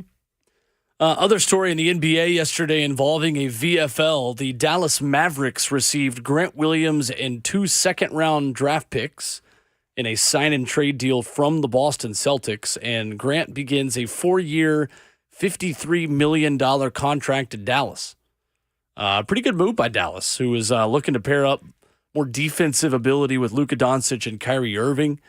And good move for Grant, continuing his NBA career at a new stop for the first time after 4 years in Boston. I'll say this, Boston fans are going to miss him. And I'm not joking. Like, Boston fans really loved Grant Williams because when he arrived there, not many people knew what he was going to do or what type of person he'd be in terms of their team. And he kind of took the lead in terms of being like a vocal guy, somebody who had a little bit of controversy here and there, but Boston fans loved it.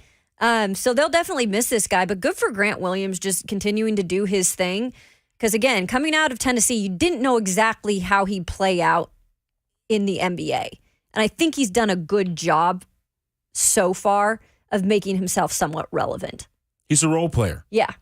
He embraces it. A little more than that, I will say, just from a chemistry standpoint, he reminds me of shades of Draymond Green. Okay. The guy that doesn't mind getting into the face of your star, right? How many times we watch him and Joel Embiid wrestling to the ground?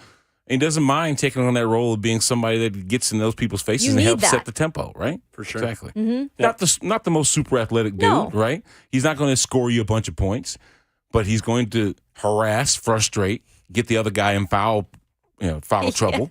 Next thing you know, he's done his job. Right. 615-737-1045, our number as we continue here in hour 3. And from discussing one VFL to talking with a VFL. Joey Kent joins us coming up next. What is he most excited to see when Tennessee takes the field at Nissan Stadium for Week 1, Labor Day weekend? We'll ask him coming up next right here on RKW.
Thursday morning on Ramon, Kayla, and Will is powered by All Four Seasons Garage Doors with Brad Hopkins filling in for Ramon Foster.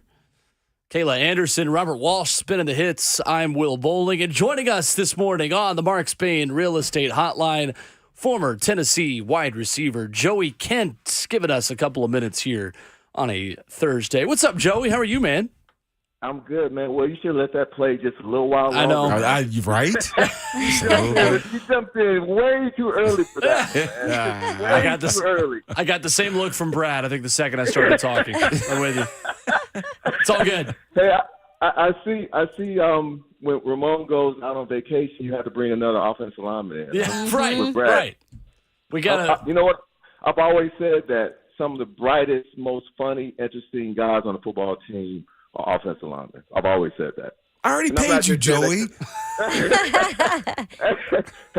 I'm looking for some back end. I'm so glad Ramon wasn't here to hear that, honestly. No, it's true. It's true, man. If you wanna learn something interesting, you wanna learn about life, anything, talk to an offensive lineman, man. They'll tell you what they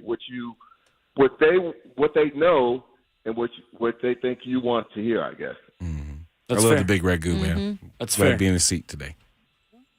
Yeah, absolutely. Well, so Joey, man, talking about this Tennessee team, and it feels like in kind of the dog days of NFL practices and no OTAs, no training camp, we kind of get this opportunity to figure out what we've missed and catch up on just the headlines that may have slipped through the cracks in college football during the draft season and during the busy NFL time.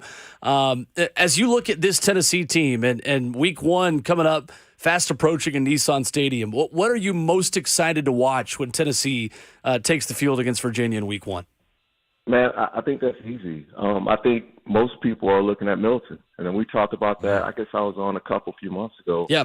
We saw what he could do against Clemson in the Orange Bowl. We want to see if he can duplicate that throughout the rest of the season to be consistent with it. The key to Tennessee's offense is convert that 3rd and 8, 3rd and 6. And we know that he can throw the long ball. He can be explosive. We know that. He has the best arm in the country in college football. But we don't know if he can throw that 3rd and 8 consistently. And if you don't do that in Tennessee's offense, that offense does not run well at all because you put the defense in bad position. So for me, it's Milton. I think if Milton plays consistent, we'll be fine. We'll win a bunch of games and score a bunch of points. I don't know what that looks like as far as record-wise, but everything falls on Milton's shoulders because, you saw how Hendon Hooker was so consistent last year. He didn't make a lot of bad plays. Right. If he can duplicate that, we'll be fine. And it's interesting, Joey, with Joe Milton, how many of his issues are fixable, right? Because he's played college football for so long. In some ways, he kind of is what he is at this point. But Josh Heupel's track record of working with quarterbacks certainly speaks for itself. And quarterbacks of all shapes and sizes who have had 4 years with him or 1 year with him, like Dylan Gabriel did originally at UCF and had a heck of a season. When you watch the film on Joe, what is fixable in what he does and what maybe isn't?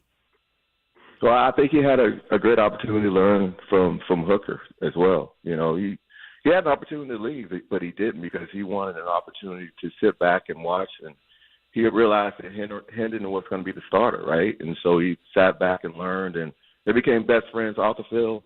And I think Milton is going to benefit from just sitting back and watching how he operated. And again, man, if he can just be consistent on those intermediate throws, we'll be fine. But because the long ball is there, right? Everybody knows that. So if he can be consistent with that intermediate pass, Tennessee will be fine.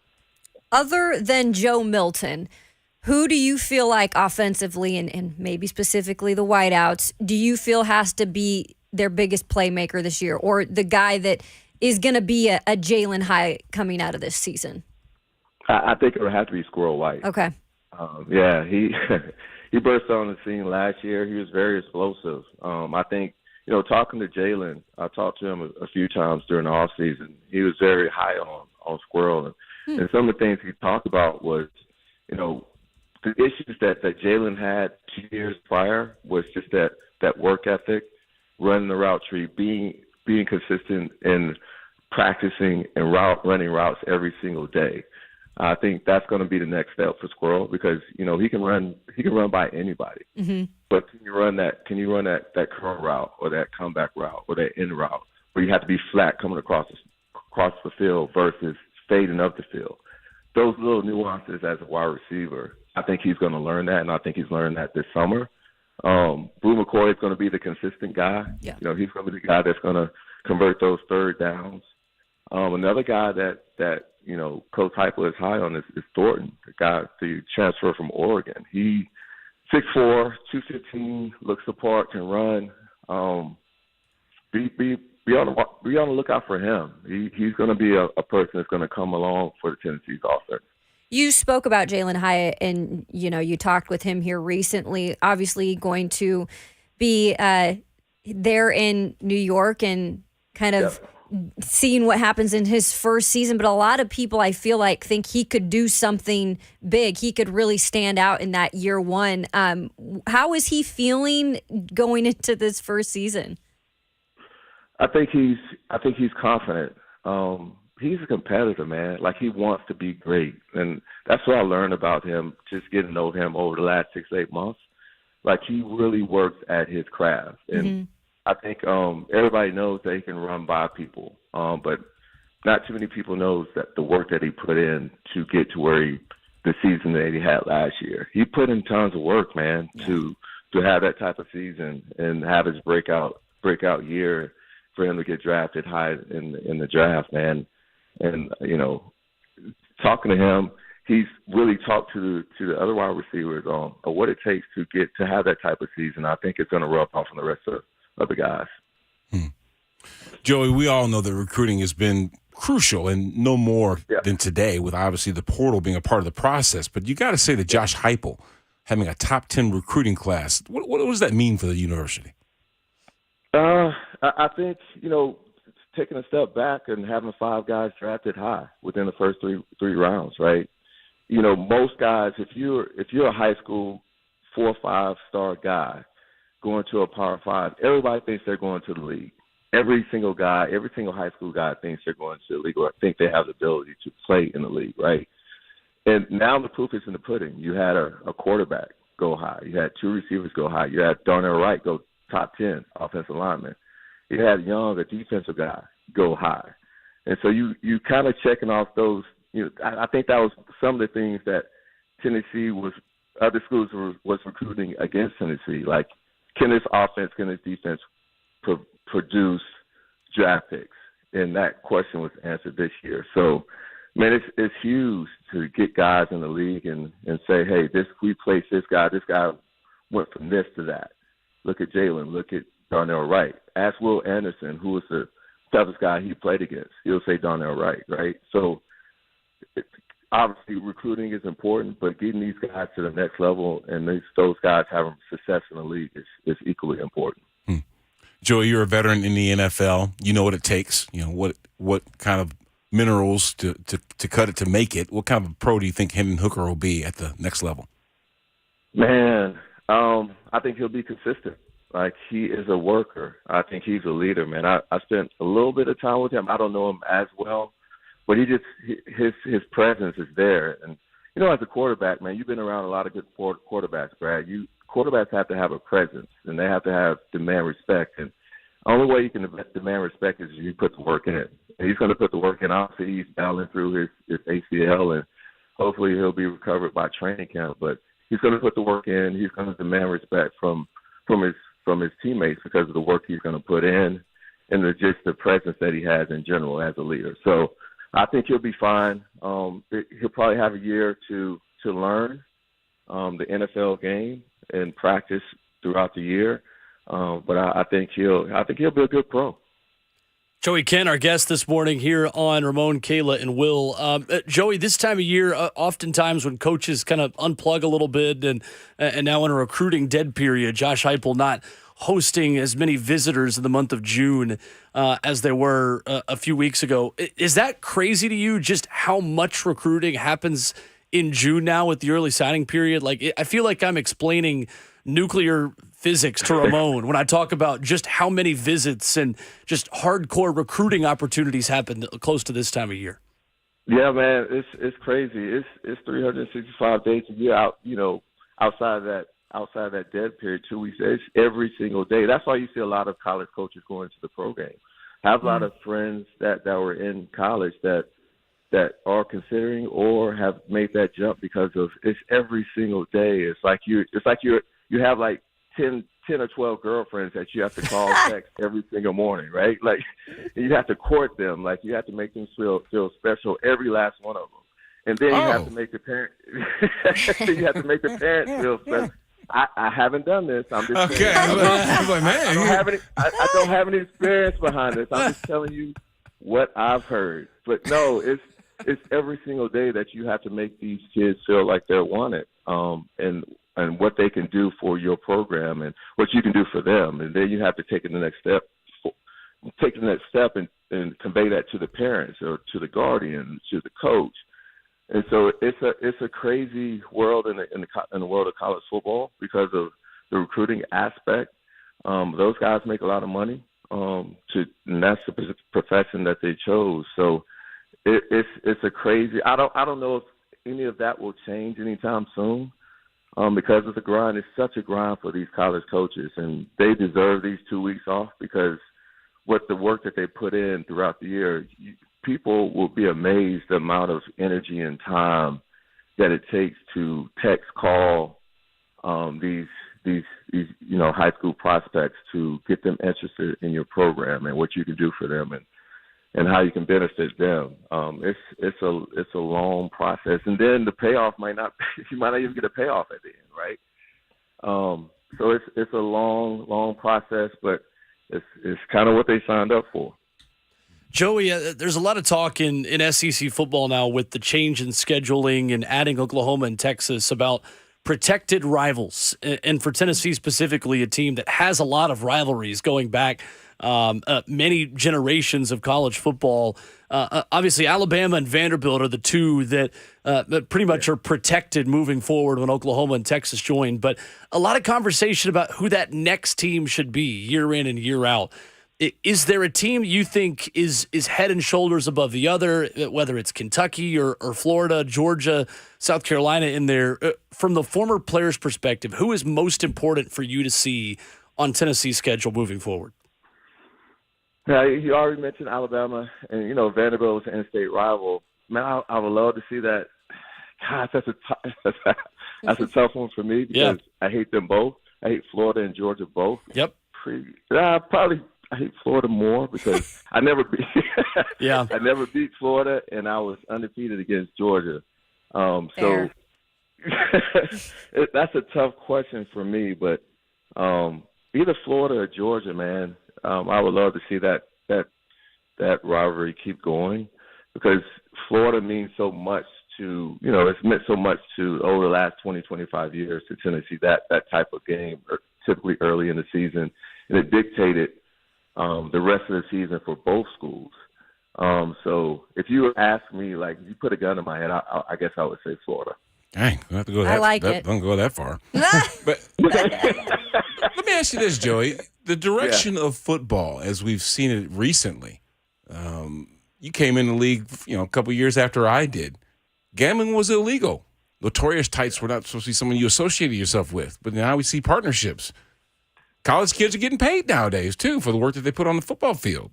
Basketball, all these other things, collegiate athletes. I mean, where are we going? What's the next 10 years going to look like, you think? What are your thoughts about the direction of sports? I could imagine, being, put ourselves back in during that time, B-Hop, and we were getting paid, $500,000, $750,000, whatever that number is in college. Like my mom and dad sent me $100 a month, right? Mm-hmm. I can imagine the type of pressure that some of these athletes are under. I'm just hopeful that these schools or these institutions are schooling and educating these kids on taxes, right? Like just something simple as like taxes that you have to pay on this money that you're receiving. Any type of guidance on how you should save your money, invest your money. Who do you lean on with that? Like, who do you trust? Do You lean on your parents. Do they have the ability to guide you in that manner? I don't know. Do you lean on the resources from the school? Would they have your best interest in heart when they're talking about investing your money? Like, it's a slippery slope when you're talking about, you know, kids getting that type of money. I'm glad these kids are making as much money as they possibly can. I just understand the pitfalls. You look at the NFL, Behop, we've seen guys year in, year out have financial difficulties after it's all said and done or while they're playing. Mm-hmm. Think about a 16, 17, 18-year-old kid having $500,000 and the pitfalls that can come with that. So that's the only thing that I'm kind of worried about is, you know, what is that going to look like 3 years down the road or 4 years down the road when either that stops or, you know, you haven't spent your money or invested or saved your money wisely, and you're in a position where, you know, things your lifestyle has kind of changed, and you're 22 years old, right? So that's the only thing I'm worried about, man. I'm glad these kids are getting paid. They work for it, and they deserve it. But there's some pitfalls to go with it too. Joey Kent has been our guest this morning on Ramon, Kayla, and Will. Check out thatlegendaryplay.com, by the way. I've got, I feel like the full collection between Music City Miracle. What did he do? All he did was score of course, that Joey Kent was on the other end of, and that 41-14 win for Tennessee over Alabama. Great X's and O's plays, great gifts as well. And Joey, I don't know if I've ever told you this, but I actually gave my dad the third Saturday in October print this past year for Christmas, and I did this big reveal where I pulled up the highlights of the game on our TV in the living room, snuck out from around a door and was like, here you go. So, man, I love what you guys do with that stuff. It's so cool. I appreciate it. And Brad, I guess I need to make a Illinois play, but you just gotta. Are there many highlights? Relax. Relax. He went there. Used to love you, I'm just dude. asking. Joey choosing violence. I love it. Joey, great stuff as always, man. Thanks so much. See you, JK. Hey, thanks for having me, y'all. I love it. There's Joey Kent with us this morning. Got Ramon, Kayla, and Will bringing it, as always. That's pretty funny. You know, I'm in the offensive lineman room at Illinois when they built the new stadium. I'm the only fathead in black and white. Really? Yeah. I asked him, what's up with me being in black and white? We did have color in the 90s. What's going on? Should have seen it in color. That's great. Good song. I love it. 615-737-1045. Headlines we've missed. We'll reset the NFL headlines coming up next here on Ramon, Kayla, and Will.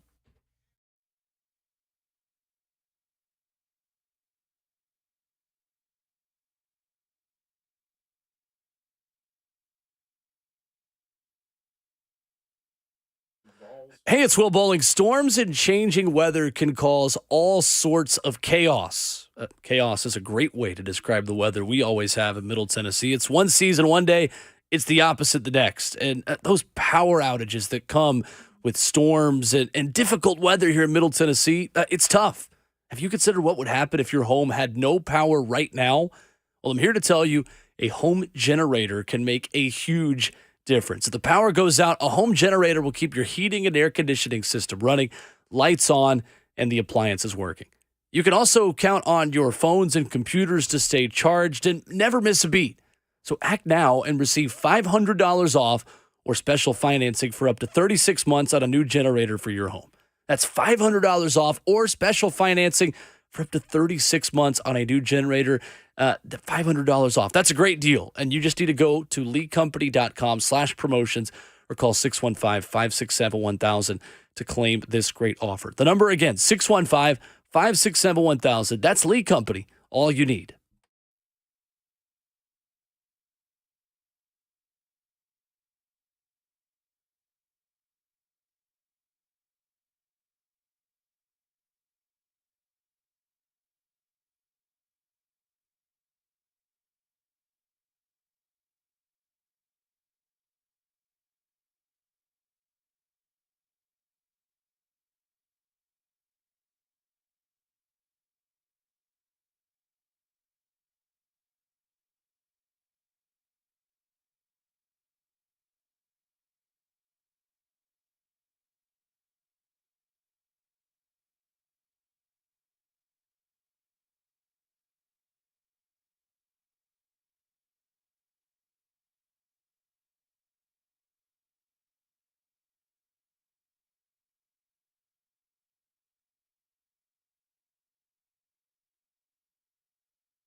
Thursday morning at Mode, Kayla and Will is powered by All Four Seasons Garage Doors. Visit allfourseasonsgarages.com/Nashville. 615-737-1045. Wide open phone lines for the rest of the show, where you can join us on the Mark Spain Real Estate Hotline. Brad Hopkins, Kayla Anderson, Robert Walsh, and Will Bowling with you. So Damian Lillard still in trade talks.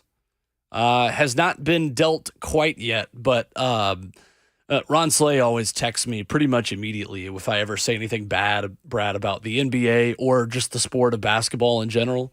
So I might get a text here in a minute. But that being said, I enjoy the NBA offseason more than I enjoy the actual season. I love the stupid drama so much. I love crazy. the roster construction as well. Like, just probably one of my favorite I think parts it's of the cool. NFL as well. Yeah. Like, just seeing where guys fit in and who needs what, and seeing, they're going to go like reach a little bit farther to get this guy. Kind of like the Mavs getting Grant Williams. They really needed a guy to do the dirty work. Like, I love the stuff like that. But then the games come around, and I don't really give a rip until just about the All-Star break. But it's just like anything can happen in the NBA and free agency because they make it happen. Like, if a team really wants to put together a superstar team, like, they're going to make it happen. And it always is fun to watch, like, a bigger name whenever they're out there on the block. Like, Damian Lillard wants a trade. Like, he wants to be out of Portland. So it's like, okay, who's going to do what it takes to get Dame? You know, like, that's what intrigues me. In the NFL, you kind of have a feeling where these players are going to go. With the NBA, it's just like some things come last minute, too. I don't think that you in the NFL go to link up with other great players. No, you don't, right? Now, if James Harden says, hey, look, I know I got Joel Embiid here, but I want to play with the new dude down there in San Antonio, Wemby. Yep. Wembanyama, yeah. Victor Wembanyama. Yep. I mean, what an incredible player. What a incredible opportunity, right? But who wants to play with James Harden? Would you give him a max deal right now? See, Absolutely it's that not. funky chemistry. Nope. Now, I'm not taking shots at Portland either, but with Dame's situation, I see shades of Tom Brady. Spent most of his career in the Northwest, kind of cold, a little rainy every now and then. So all of a sudden, the South Great Beach fans. becomes open. You're like, oh, my gosh. I could spend my waning days sunning myself. Yeah. I think Tom was thinking about the same thing. I've been up here in New England giving you guys championships. Gillette's cool and all that. But I would much rather, at my older age, be down there where the climate is more warm, like a snowbird. Sure. Why not? And plus, it's not like they're doing a ton to get him a ton of, like how competitive can they be, right? Yeah. Portland has not won something in a very long time. And like he is still a good player he could go help a team. Yeah, but look at what happened to Sacramento. All of a sudden start putting together a roster. You They think, did. oh, snap, they might be the best team in the West. And, you know, that same conversation could be had in a market like Portland with the right pieces. But with Dame gone, what's attractive to Portland? And it's kind of weird, Not a too, because lot. if you look at how Portland put that team together, every year they were bringing in guys, trading their picks away, trying to bring people in, and it never worked. Never like worked. with the Nurkic pick, they brought in the cat from Toronto, and they also re-signed, they spent this big money for Jeremy Grant this offseason, but they could never make that work. And that's what gives me question about Dame is like, is he a solo player in a team sport? Interesting. Like, can he go somewhere like the Miami Heat with a great culture? Now, he's also a great basketball player, so he probably can make it work. But I've always had that question about players like that where you see the team put so much talent around them and they can never figure it out. But isn't he offense, though? He is I think offensive. I think he's a liability on the other end of the court. I'm just saying. And maybe that's why he matches so well with the Heat, because of how they play defense and their attacking style with Spoelstra. So maybe that would work with them. But I would also, it's like having a chink in the armor, right? Yeah. Like where it's like, oh, that's the weak spot. So we're just going to push all of our offense through Dame or Dame's side. But I mean, obviously, I'm not. This is where I would like Slay to also text me when I say stupid things, because I know, who right? knows? Maybe he would be a perfect fit, and maybe he would be that offensive offset that would work for them. But I also think they have a guy like Tyler Hero on the bench that does that exact same thing. Yep, I think Tyler Hero and Jimmy Butler on the court would have been a completely different outcome. Yeah. But then again, maybe we wouldn't have been looking at the Heat as such a dark horse, right? As they took down Atlanta, as they took down Boston, Tyler started were taking down healthy. these teams that were higher in the seeds, right? Sure. But what would Dame Lillard do for Jimmy Butler's game down there in Houston? I mean, Miami. But I think it'd be incredible. I think it is all about fit, though, and I think sometimes you overlook that in the NBA because you just want the stars, right? It's almost like the stars want the stars to come. And sometimes you got to still have the fit because we've seen time and time again where stars have come together and has it worked? No. Oh, I know why he wants to go. I'm glad you just mentioned that, Kayla. It's Rick Ross. There you go. Because Dame is a hip hop artist, There you right? go. So he wants to go down there and link up with. He does have some tracks out there. So that's like LeBron going to L.A. for the There film you go. studios. And now you smell what I'm stepping in. It's always a two-part business, right? You got to look right. at what the area can do for you. Dame's not a young cat either. No. How old is he? I want to say like Do a little 28. research Yeah, for you. that sounds about right. Let's see. He's 28. We're talking about he's old. 32. Oh, he's yeah, 32. Okay. Which really isn't that old for basketball. I feel like 33, 34 is where like the running back, when running backs get to be like 28, we're like, oh, they're getting old. Like, Stop, Robert. He's returning his seat to its upright position. He's storing his tray table. He's starting to bring this thing on down. Another story from the NBA yesterday. The details of the NBA's new in-season tournament came out. I totally forgot this was a thing. I'll be totally honest with you. I feel like the in-season tournament was a big deal when it was announced, and now everyone's kind of forgotten about it.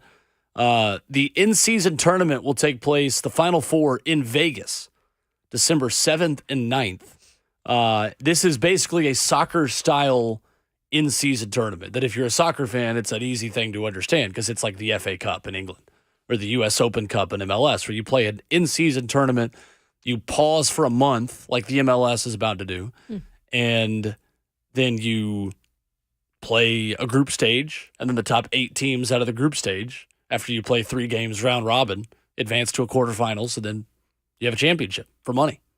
would the NBA also Fascinating. pause for a month, or Yeah. That's, yeah. I think so.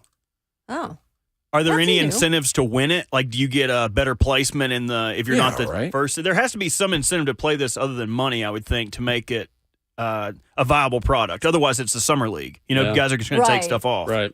It's like a Pro Bowl. Well, and in the NBA, don't they already take a lot of time off? For load management, you're right. For someone like me who could not be more of a casual fan of the NBA, I love it because it makes December basketball relevant, November What's that? basketball This relevant. the tournament? Yeah. Okay. I thought he was talking about load management. So I was like, full- well, Oh, that's the design. The design is Yeah. to compete with the big bad NFL in the month of December when you know there's nothing that's going to touch sports like the NFL in 100%. December. So we learned the full details on Saturday, July There you 8th. go. The full details Okay. of this tournament will be released. Nice. interesting. A tease. Yeah. From Robert NBA, Walsh. look at them. Not bad. They're trying. Oh, bless their hearts. Coming up in hour number 4, the third installment of the RKW draft. I'm looking forward to this one because this is the broadest topic that we have had so far. So week 1, Brad, we did best NFL throwback jerseys. Week 2, we did teams that put their fan bases through the most misery. Today, we do best names in sports. Any sport, any era must just be a primarily referred to name, like a name that, like, for example, Chipper Jones. His name is Larry, but he's referred to as Yeah. Chipper. Chipper Jones would count for this draft. So we will do that coming up in hour 4. But on the topic of our first draft, a little note from Jim Wyatt in his mailbag on TennesseeTitans.com gives us more details on Titans throwback jerseys this upcoming season. We'll tell you about it coming up next on our own Kalen Well.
Good morning. What's going on? Just a hair before 9 o'clock from the 104.5 The Zone Studios. I'm Robert Walsh. 2 players were granted eligibility for next week's NFL supplemental draft. One is Jackson State wide receiver Malachi Wideman, and the other is Purdue wide receiver Milton Wright. Those are the only 2 players that can be selected in the supplemental draft, the first since 2019, and that's going to take place next Tuesday. Former Washington Commanders center is retiring. Chase Rouillet announced his retirement from the NFL after 6 seasons. A 6th-round pick in 2017, Rouillet started 63 games for Washington, but battled injuries in each of the last 2 years. The Commanders drafted center Ricky Stromberg from Arkansas in the 3rd round of this year's draft. Restricted free agent forward Grant Williams, VFL, is finalizing a 4-year, $53 million sign-and-trade agreement to land with the Dallas Mavericks. Within that trade, the San Antonio Spurs were also incorporated. So the Mavs are going to receive Grant Williams and 2 second-round picks. The Spurs are going to receive Reggie Bullock and an unprotected Dallas pick swap in 2030. And the Celtics will receive 2 second-round picks. For all your foundation repair and waterproofing needs, visit USSTN.com. Breaking news at once on your home for the Titans and the Vols. Now back to RKW on 104.5.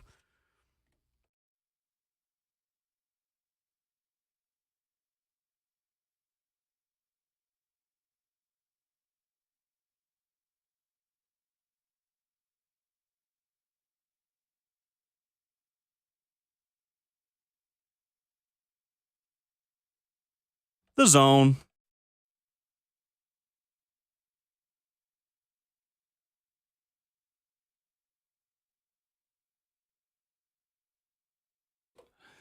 And already on a Thursday morning, it is time for hour number 4. Welcome to your Thursday at RKW. It's a good morning to have a good morning with Brad Hopkins filling in for Ramon Foster. We've got Kayla Anderson. And, of course, behind the glass, we are kept between the navigational beacons by Robert Walsh. I'm Will Bowling. We're powered, as always, by All 4 Seasons Garage Doors. When trust matters, count on All 4 Seasons Garage Doors in Nashville. Professional garage door installation and repair from a locally owned and family-run business. Visit allfourseasonsgarages.com/Nashville. 615-737-1045 is how you jump in. And in the dog days of summer, the RKW Draft gets us through June and July. Brad, we're excited to welcome you into this segment for the first time coming up here in 20 minutes. I can't even tell you how excited I am. Yeah? Seriously. Our celebrity guest picker. Stayed up late last night picking up my list. Oh, yeah. You took this Try real to come with serious. the most obscure ones, too. I mean, household names, of course, so you would Sure. recognize their nickname, but Wonderful. some ones that would be off the radar. There's some crazy ones out there, and if you really dig deep in this, you'll find ones that you were like, oh, yeah, I forgot about that one. Uh-huh. The funny thing is, and we will see which of us takes which direction in this exercise, Okay. because there is a couple of ways you could approach this of picking known commodities Yes. who the people will be more likely to vote for because they've heard of some of these players. Or you could just go way off the beaten path Sure. and take people that no one has ever heard of that are just wild names. Mm-hmm. I have a very clear strategy that I am taking, but I'm curious if the people will support me in this strategy. Do we know our Kayla, draft order? Kayla is first Okay. because she is the 2-time defending champion. 2 in a row, too. And That's right. Brad will go second as our guest on the show. So me and you get to fight it out for 3rd or 4th, Robert. I'll take. What do you want? I'll defer to you. Doesn't matter. Do you want back-to-back snake picks? I have picked 4th before. I think I picked 4th week 1. Okay, then No. I picked 1st week 1. You picked 4th last week, right? No, I Ramon picked did. 2nd last week. Yeah, Ramon, by the way, we have to flame Ramon for a minute. Yeah, his is not good. Anytime we have this opportunity, we have to take it. It's partly, Brad, because Ramon has been locked out of Twitter. How do you get locked out of Twitter? So he tried to do 2-factor authentication Oh, he's out. and forgot to disable it in the time where everyone, unless you had Twitter Blue, it's like only people with Twitter Blue can keep the 2-factor authentication because of course. And so he forgot to disable it. Mm-hmm. And so every time he tries to log into Twitter, it's like, enter your verification code here, but it's not sending him a code anywhere. That sucks. So he's totally locked out. Yeah. So he cannot retweet or repost the poll in any way to sway, because he has the most followers by far of any of us. So last week, Kayla had 53% of the vote. I had 29%. Bert had 16%, and Ramon had 2% of the vote last week. I voted for Ramon just because I felt bad. I know. I'm just going to be raw on this one. Even if he retweeted that, I think, I don't know, he hasn't had the strongest drafts. His I'll say one it to week his one face. was fine. I'll say it to his face. His one last week was terrible. His It one was last week bad. was bad. He just So- didn't branch out as much. No. So let's give Brad the teams we picked, but not put our names on them and see which one you think Okay. is the Okay. best. I want to hear this. So we did teams that put their fan base through the most misery. Okay. So team 1, you have Buffalo Bills, Toronto Maple Leafs, Nebraska football, and Minnesota Twins. Team 2, Bengals, Jets, Arizona Cardinals, San Diego Chargers. Team 3, Detroit Lions, Notre Dame football, Charlotte Hornets, Washington Generals, which is funny with Harlem Globetrotters. I still love that pick. And then team 4 is Cleveland Browns, Cincinnati Reds, New York Knicks, City of Oakland. Do you need The me to last one, repeat not so any of much. those? Okay. Charlotte Hornets. Oh my gosh. Thinking about that though, and the Washington Generals. Yeah. Give me the second one again. Second one was Bengals, Jets, Cardinals, Chargers. And first one was Bills, Maple Leafs, Nebraska football, Minnesota Twins. Heartbreak got to be the Bills just because of the championships they could have won, but just fell short. Right. It might be excruciating. I'm going to have to go with that one just because of how close they actually were. He X'd mine out. Let's go. Why'd you X mine out? I'm curious. Hers was team 4, Browns, Reds, Knicks, Oakland. Because the Browns, they've been knocking on the door. Okay. Yeah, Come on. But LeBron brought them a championship. No. The Browns. Not Not the Cavs. I'm thinking about Cleveland. Yeah. Now. So I'm thinking about These City are of teams. Cleveland. Yeah, the Browns. That's fair. You get what I'm saying? Yeah. The No best take pick, backsies. the best I know, no pick was take-backsies. was the Washington Generals. I would just Right. have to. I probably would have went with the team that seemed to be super competitive. That you thought every That's single what I year. said. Oh Yes. my gosh, they're about to get. And next thing you know, they don't make it. Right. That was the thing. So we had this argument of like, well, at least I had it. So I gave this to all my friends, and a lot of my friends picked yours, Kayla, for the opposite reason. So basically, we had the argument of like, would you rather be in the Super Bowl, in the dance, close, but you can never get over the hump, or would you rather just be Just irrelevant? getting boat race. I would rather be irrelevant, like genuinely. That's a miserable feeling. If bro. you told it like putting myself in my own fandoms, when Tennessee lost to Georgia State, I was not as mad as when they lost to South Carolina this past year. Right. When they were that close to the playoffs and lost to South Carolina, I think most Tennessee fans would tell you that loss hurt more than Georgia State because that team that lost to Georgia State wasn't going to play for a championship anyway. Yeah, but you're not supposed to lose to Georgia State. Of course not. So that's why that loss to me was one worse. It's just the age-old question of like, would you rather feel nothing or feel pain? I would rather feel nothing. And I looked at it more so to a little bit of how loyal those fan bases have been and how disappointing their teams have done. Right? So, like, not just fans, but just like the loyal fan bases. But when a team loses to somebody that they're supposed to beat, how mad do you think that tortoise was that he lost that hair? He was ticked off because he says, "There's no way in the world you're gonna beat me, bro." Yeah. And how frustrated was he when turtle crossed the line? He's I don't know. snoozing. See? Yeah. The only benefit to your team being irrelevant is once they come back to relevancy, everyone has a soft spot for them. That's I.e., fair. like the Lions and everywhere outside the Right. country for the Everyone Jaguars loves right the Lions now. now. How about the Cubs when that all and the happened? Cubs too. That too. Everybody's on their side. They're like, Yep. they haven't won in a while. I want them to Right. win. So you get to have a little bit of get back once your team does get back. Where's But- Bart Grossman? What? Where's the guy that Oh, Bartman. Bartman? Yeah, where's he at now? Is he still- I've watched season question. 2 of the. I finished season 2 of The Bear last night. There was a great monologue There about was. Steve Bartman. Wasn't there. that cool? Him and Alex Gonzalez Whose problem it really was, whose fault it Yeah. really was. about how everybody blames Steve Bartman, but 2 Yep. plays later with runners on first and second, Alex Gonzalez made a throwing error Yeah. that led to that inning and led to them losing the series. But everyone blames the guy that doesn't get Yep. paid instead of blaming the guy that does. I loved that. It was good. The If he- Bear if is he a didn't have great those show. headphones by the way. on, it wouldn't have been as bad for him. That's true. Just picturing Well, that. or if he was listening to, Just equivalent of Titans radio. If he was listening to Titans RK radio, Dub? he would have been more informed on what was going on. No, Pat Hughes and the Cubs, they do a great job, but still. 615-737-1045. Frying Pan is in Springfield. Up next with us on the phone lines. What's up, Frying Pan? Hey, guys. Thanks for taking my call. Titans fan second, but lifelong Bengals and Reds fan. And as a Bengals fan, went through a lot of bad years. I was born in 81, the first season the Bengals went to the Super Bowl and played the 49ers the first of two times. And then, of course, a couple years ago, we were, I say we, the Bengals were in it. They were in the Super Bowl. They were in the dance. They couldn't protect Joe Burrow. Yep. And I'll just be honest, I had a big Super Bowl party, had, family and friends over. And when Burrow gets wrapped up by Aaron Donald, I feel like I was in a nightmare of being a Tennessee Vols college football and college basketball fan. And but hey, I'm gonna go ahead and call it right now. My optimism, I guess. The Bengals are winning the Super Bowl this year. They're gonna win it. This is the year.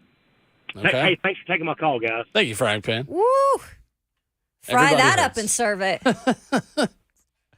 Frying Pan. Everybody I don't want to do this to you, but I feel like I have to do this to you. Uh-oh. Oh, goodness. The Bengals are not winning the Super Bowl this year.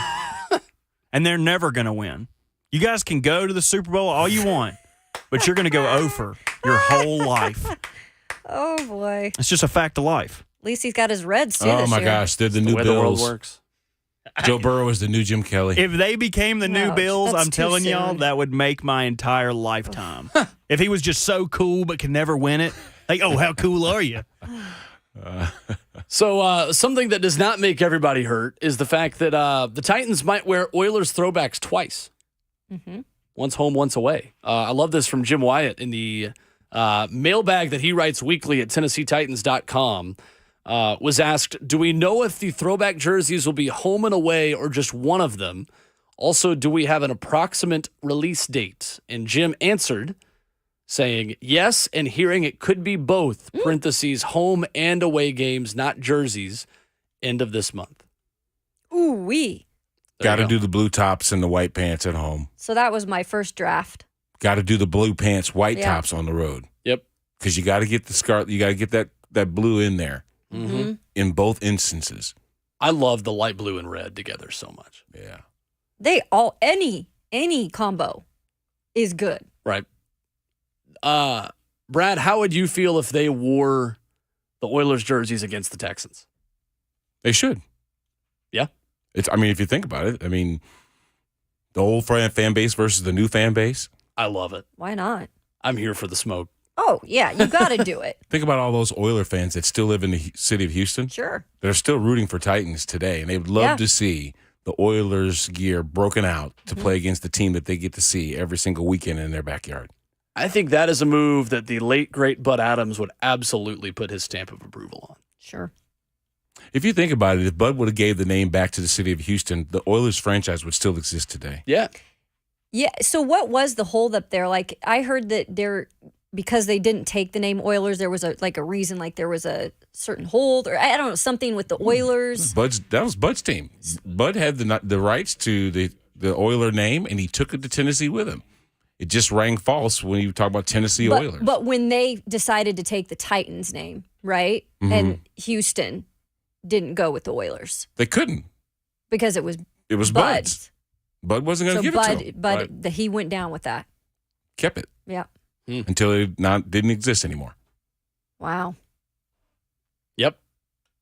I love the Titans history stuff so much. It's so cool. It's very unique. Yeah. I was talking to Sean Jones the other day. He still lives in Houston. He was a defensive end the last years that we had the franchise in the city of Houston. And he talks about that even to this day. He comes up for the alumni weekend. Yeah. As do most of the Houston Oilers. Yep. And this year we did the Oilers Titans together. It was cool. Which is kind of weird because we were in different suites. It's kind of fun, though. The new guys were on the right side of the stadium, and the old guys were on the right side of the stadium. At practice, it was cool, though, because Yeah. you guys had all those dudes out there at practice. Everybody was kind of mingling. But he talked about that. Like, those people down there, like, yeah, Lee, man, this is Love You Blue. This went back to the 60s. So, and to see it just dissipate like that. Yeah. And the cool thing about that, too, is that Earl Campbell and Warren Moon claim the Titans organization and the Adams family to this day. Yep. As well they should. Absolutely. That's their team. Mm-hmm. Oh, that's going to be the Derrick Henry Oilers jersey is going to sell like crazy. Yeah, it is. I still might have see to get Chris one. Johnson Oilers jerseys everywhere. And those were just one season. I just love how the Oilers insignia has come back. Mm-hmm. Mm-hmm. It's popular. Yep. That's why my kids love walking around Nashville with Tennessee Oilers stuff on. People, Sure. Yeah. Tennessee Oilers, what is Uh-huh. that? Yeah. Like, yeah. My dad went to camp there. Right. My dad went to camp there. Facts. Coming up next, the third installment of the RKW draft, the best names in sports. I'm excited for this one and have no idea what's going to happen. Coming up next on Ramon, Kayla, and Will.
Thursday morning, 9:20 in Nashville, Tennessee. Welcome back in, Ramon, Kayla, and Will.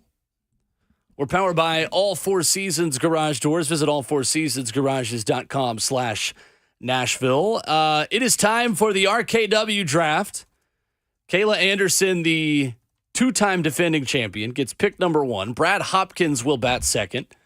I will go third, and Robert Walsh will go fourth. 4 rounds, snake draft. The question is best names in sports, both alive or no longer with us, current or previous. And the only rule is that if it's a nickname, it has to be a primarily used nickname. Like essentially, if the broadcasters on TV call him that, then it can be that. That can work. Okay. All right. Bam. Kayla Anderson with the number 1 overall pick. So I went back and forth on what I was going to take number 1, but I think it's so hard to compete against this one because not only is it an incredible name, but it has to do with the speed of this man, the greatest sprinter in the world, the Jamaican phenom, Mr. Usain Bolt. Ooh, I didn't even think of that one. That's a great pick. Okay. Usain Bolt, number 1. Love that. Great pick. What's his nickname? That's his name. Well, it doesn't have to be nickname. Yeah. It's just best name. Okay. Yeah. It's his name. I mean, if you're a sprinter, your last name is Bolt. It doesn't get any better. Right? That's a really good pick. All right, give Kayla the prize. She wins. That's cool. Can I go? Yeah. Oh, yeah, you're up. All right. James Augustus Hunter, otherwise known as Catfish. Ah, there you go. I had this one on my list. Yep. Catfish Hunter. Catfish Hunter. Okay. I like it. It's a good pick. It's good. It's a good pick. All right. Especially down here. That is number 2. For number 3, this name went viral when it had, I can't even say it with a straight face. Oh, gosh. He's already laughing. But it had one of the great NIL deals at the beginning of Name, Image, and Likeness 2 years ago. I am talking about a Lincoln, Nebraska AC repair company spokesman, DeColdest Crawford. Woo! Is my number 3 overall pick. DeColdest Crawford, who has the viral commercials. Don't forget his middle name. To ever do it. DeColdest to ever do it. That's To awesome. ever do it. Crawford is That's my number great. 3 overall pick. He had Robert. Can we find that commercial? Let me see what I I can should do. have. I should have asked. I'm asking to live produce the show. There ain't in the nothing wrong moment. with that. I should have teed you up on this earlier, but DeColdest Crawford has a commercial, literally, where he says, like, if you want to keep your house DeColdest, trust me. And he talks about where he goes for his AC. So we will give a free shout out in a moment. But I assume not many of you are looking for, AC repair places in Lincoln, Nebraska, or just in Nebraska in general. By the way, this isn't like just nicknames. This is like actual names. Yes. Just to make it clear in the. But it can be nicknames if that is that's their basically real- what their name right. is. Yes. Right. The example we gave was Chipper Jones. Mm-hmm. Here's DeColdest Crawford, NIL deal here.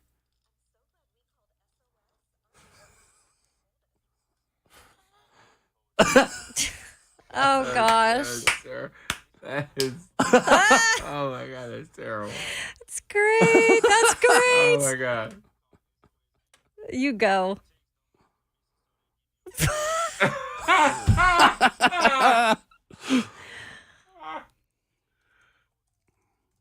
Oh my gosh. There you go. Louisiana to Nebraska? Oof. You would DeColdest also, Crawford. Oof. I would consider changing my name potentially because he might not be DeColdest because he had to leave LSU to go to Nebraska. And he's also left Nebraska now to go to LA Tech. He's down in Louisiana again. So 3 transfers. I don't think he has many starts to his name. You might be the lukewarmest to ever do it. I'm actually surprised. I thought he was a white guy. The second coldest. Side eye. That's hilarious. I'm up with back-to-back picks here. So I'm also going to follow Will's handiwork in going into the NIL space. I know where you're going. To fill my first pick. man who is in Oklahoma. I can't tell you where he is on the depth chart, but I'm going to go with General Booty. Yes, Who love has- that one. That's a great one. Love He that has one. signed an NIL Totally forgot deal about with that. himself. Yep. He's selling shirts that benefit the Children's Hospital in Oklahoma that say "Booty Call" and "I Heart Booty." Oh my Yep. So General Booty, great. you think he would have reached out to Charmin, would have tried to get a toilet paper commercial, Yep. but you know what? I'm not going to judge him for that. So General Booty is my first pick. Next, I'm going to go with another quarterback who is also an offensive coordinator. Offensive coordinator for the Lions a couple years back. Yep. I'm going to have to go with one Jim Bob Cooter. Yeah. VFL Jim Bob Cooter. Jim Bob Bob Cooter Cooter also sounds like he would be a hell of a race car driver. Sure. That guy could probably hit the inside. What's the move? Three from- wide as Jim Bob Cooter makes a turn on the inside. He's making his push. Jim Bob Cooter in the red number 17 Hyundai car. Oh my gosh! So Jim Bob Cooter is my second in the all-name draft. Okay. Yeah, we're here with Jim Bob Cooter post-race as he drove the Coca-Cola 18 car to a beautiful third-place finish today. Anyway, okay. Jim Bob Cooter is the number 5 overall pick. Okay, I'm going to go into the world of baseball for my second pick here, number 6 overall. An outfielder who made the rounds around Major League Baseball, known with his time in Oakland. Oh, with no, the you Oakland took Athletics. Coco Crisp mine. Yeah, I took mine. is my second pick. Number 6 overall, Coco Crisp and DeColdest Crawford are the first 2 members of Team Will. Funny story about Coco Crisp because I've always loved that name. Probably because I like the cereal. Yep. And so when I got to cover the Cleveland at the time Indians in the World Series in 2017, he actually was an addition to the roster. Oh, And I thought it was so cool because I got to cover Coco Crisp with the Indians. fantastic. So it was pretty cool. The artist I've now always known loved as him. the Guardians. Cocoa Crisp are actually gross. Coco Crisp. Oh, I like Yeah, Coco I Crisp. don't like Cocoa. I like anything sweet, though, that's cereal. Fair. All right, Brad, your second pick. For my second pick, I'm going to go Anthony Darrell McFarland, otherwise known as Booger. Oh, okay. Booger McFarland. Booger McFarland. Yeah. I like it. The Booger Mobile. Certainly famous on Monday Night Football. That's solid. Mm-hmm. I like it. You guys Caleb? are coming up with obscure ones, booty and all this other stuff. Yeah. This one's a name that I feel like a lot of people remembered when he was drafted out of Michigan. He is Pickerington, Ohio, which is pretty much Columbus area kid. He has been on several NFL teams. I believe right now he is still a free agent. This is the story of how he got his name real quick before I do it. His nickname delivered from the fact that he tried to keep his mother from going into labor earlier. So his grandmother would speak to his daughter's baby bump and tell him, you had best not make a run for the border, referencing the Taco Bell advertising slogan. Mr. Taco Charlton, folks. There you go. Taco Charlton. Great pick. Also not on my board. Kayla's going into things I didn't even think of. This is solid. Okay. Can we get a little rewind real quick and see who everybody's Yes. gone with? Now we're half through. So through the first 2 rounds, Kayla has Usain Bolt and Taco Charlton. Brad has Catfish Hunter and Booger McFarland. I've got DeColdest Crawford and Coco Crisp. And Robert has General Booty and Jim Bob Cooter. I like it. Okay. 3rd round. Kayla. Reset. Okay, for this one, I'm going to go with, it's not the craziest name, but I think it's a name that's legendary. It's a name that when you say it with authority. Okay. And it matches what he did on the field, Mr. Dick Butkus. Oh, yeah. Ooh. I Mr. almost Dick took that one. Butkus. Dick Butkus That's a is good slide. The Chicago Bear legend. Nice. I like it. So my next draft pick actually had his nickname become a nickname. Woo. Okay. Deion Sanders, otherwise known as Prime Time, is known as Prime. I like it. It's very true. Simple. Inception. Very true. Inception of names. Yep. So we'll put down Prime Time Sanders or Prime. Prime. Okay. Yeah. No, it's good. I like it a lot. See, Brad is going the different direction of like you're going well-known nicknames, which I think is Yeah. a smart play. It's a smart The strategy. thing is, you guys are more, they're memorable because they're funny. Like Yeah. General Booty. I'm going to remember that all day. I'm Sure. going to walk around saying General Booty. General Booty? Just For no random reason, we just talking about General Booty. So I'm going to go to the NFL with one of my only NFL players on my board. Give me DeBrickashaw Ferguson. Oh gosh. Dadgummit, dude. Were you about right to take before that? You get to me. Great. What a badass name. Great. DeBrickashaw Ferguson sounds like an SNL character. It really does. Or like the Key and Peele sketch of like the East-West All-Star game of like DeBrickashaw Ferguson, Miami. Like it doesn't sound real to me. So, all right, that's my third round pick. All right, for my third round pick, I'm glad that no one else has dipped back into NIL because I've got one that I love. He's probably going to be a first round pick this year. He's everyone's darling at DB. I'm going to go with Kool-Aid McKinstry. I love of that one. Alabama. He has a deal with Tang. Kool-Aid did not step up. Kool-Aid decided, no, we're good on it. Our name is synonymous with thirst quenching ability. And so Tang stepped up and said, Kool-Aid, you're our man. So now Tang is sponsored by a guy named Kool-Aid. I love the name Kool-Aid McKinstry. Okay. To wrap it up for me, I'm going to go with a guy who loved a name so much he changed his name to that. My final pick is going to be Meta World Peace. It was on my list too. I can't even tell you. I should be able to tell you what his original name was. Can you not? In my noggin right now, shaking around, it sounds like I got a jelly bean rolling around in there. I cannot think of his name for the life of me. Ron Artest. There you go. Which is almost no, Which it's is not. Not even cooler. The Meta World Peace is it's still a cool name, but Right? Ronald Artest. But I'm going to go with Meta World Peace to round out my draft. Okay, well, I've got some. There's a lot of value still left on the board here. There's one really tall basketball player that interests me. There is a Washington State Cougar on this list that I'm tempted to take here in round number 4. Oh, I know who this is. Yep. But I don't think I'm going to. I'm going to go again with a very good player, and I'm going to go Brad's route of nicknames that basically became first names. Detroit Tigers legend Pudge Rodriguez. Yeah, that's a great Pudge one. Rodriguez. Is my final pick. Pudge, one of the greatest all-time catchers in the world of baseball. Baseball produces the most good names.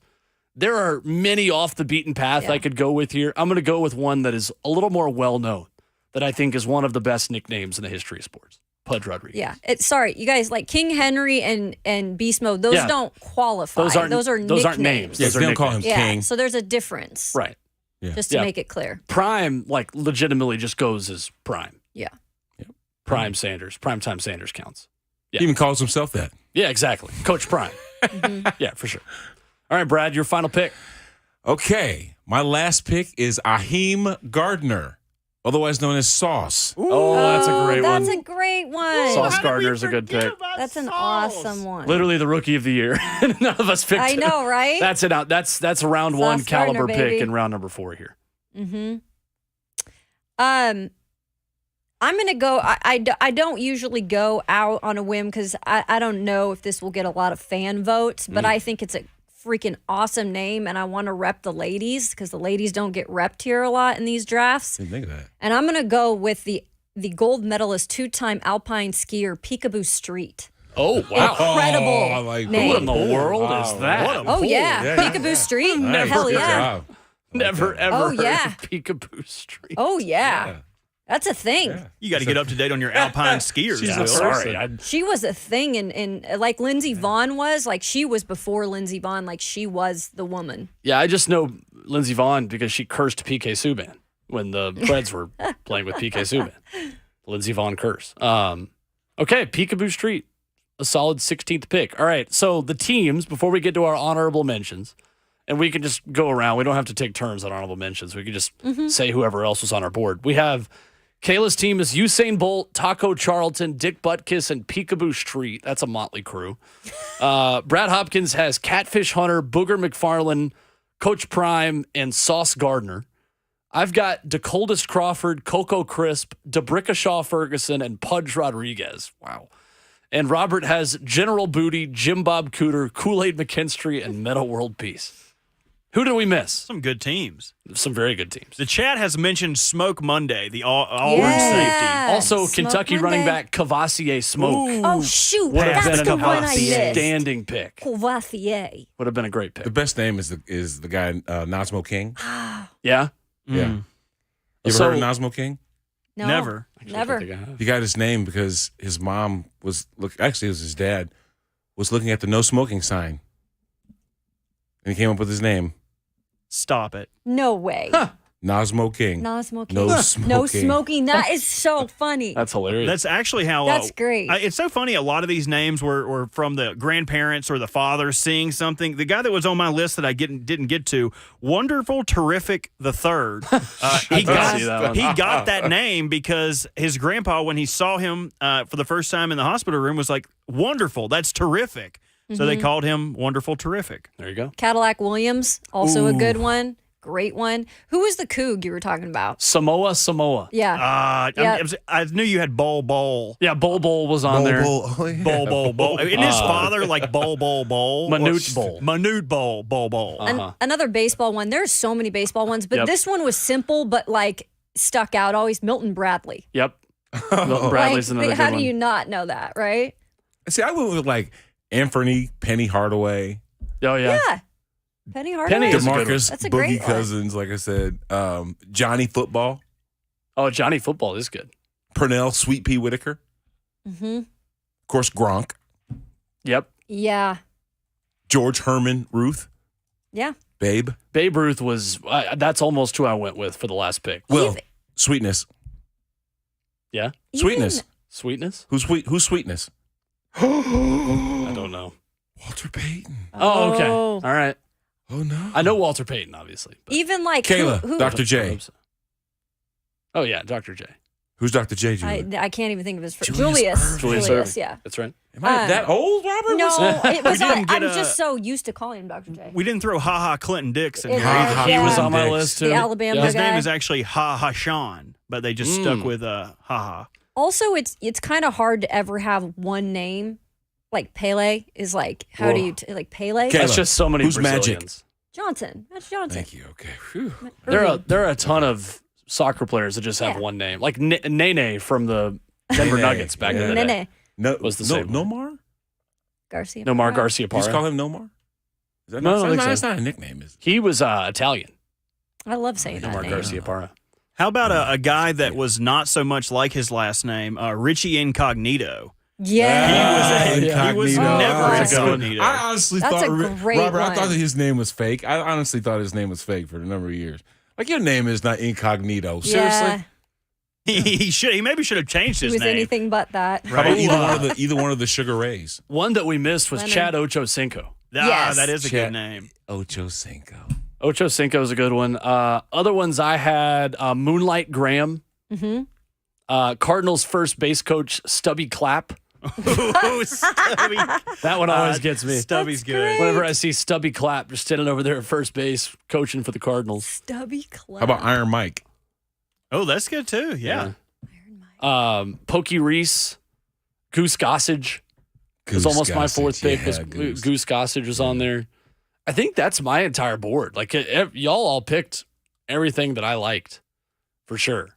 I can't believe I didn't think of Usain. Usain Bolt. Yeah. killed it. That's actually that's There's a NASCAR driver too that we're not going to say. Okay, but yeah, I it's think so funny. Just as a rule, It's so if people are going to call in and submit this, 615-737-1045, you need to tell Robert what the name is, because there are some inappropriate names that, like, legitimately, I don't want to dump button you just because. We'll just say Richard. Just say No. Richard. But that doesn't make the name. Well, I mean, but nobody's gonna. I don't know. I think I that's the know. cleanest way to Stop do giving it. them I ideas, know. guys. They might not even be Dang it. thinking about that guy. One of my It's been in the chat. one of my buddies just texted me and said Pac-Man Jones. Pac-Man. Yes. I don't know Yeah. how we forgot that one. No, too. that's another one that we actually cut down to a Yeah. single syllable. Pac-Man. Yeah, Pac. Yeah, Pac. Pac. It's called for him sure. Pac. There's so many great ones. Absolutely. Pac-Man, that's right. So every year, Athlon Sports does the all-name team of recruits. Mm-hmm. And Dakotas to Eva Dewitt Crawford, which is just fantastic, was a couple years ago. He was in there. Taco Dowler, Dakota Twitty from Mooresboro, North Carolina. Robert, where's Mooresboro, North Carolina? In the middle of Stand nowhere, up. like most of North I Carolina. figured. Son of Conway. There you go. We go to the phone, 615-737-1045. Randy is up first with our with his submission for our name draft here. What's up, Randy? Hey, good morning, fellas and lady. Thank you.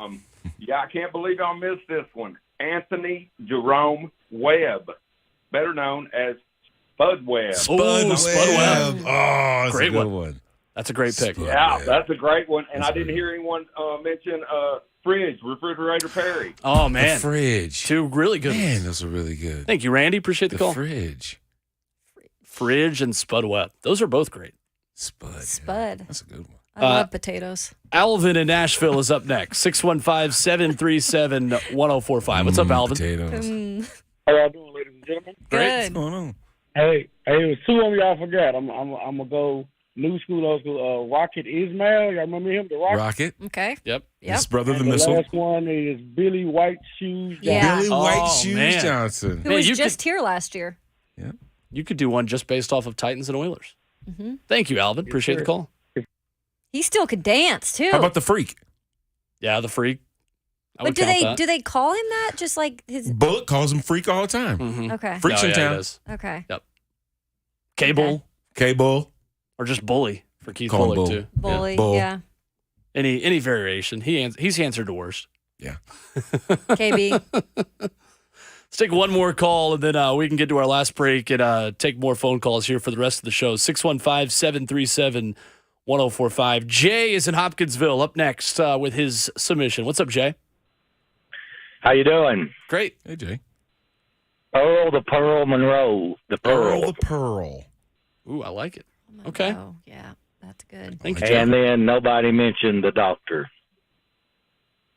Dr. J? Dr. J. Yeah. Yeah. Yeah, Brad Nobody mentioned it. mentioned No, the I didn't doctor, mention me. Dr. I just said I was Yeah. Yeah. quizzing Yeah. Kayla. If she Sure. He didn't Please, get sir. drafted, Jay.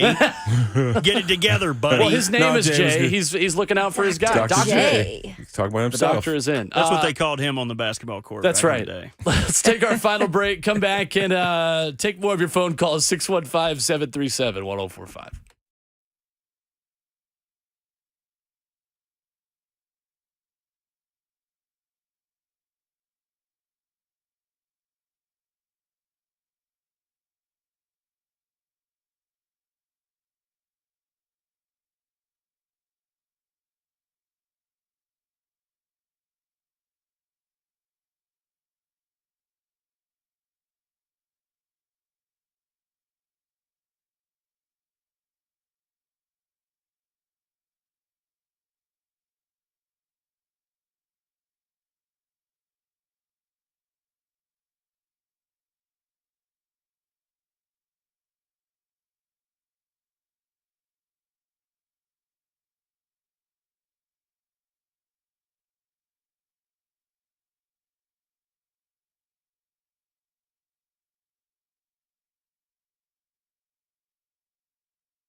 It's Ramon, Kayla, Will, powered by All Four Seasons Garage Doors, right here on 104.5 The Zone. One more segment.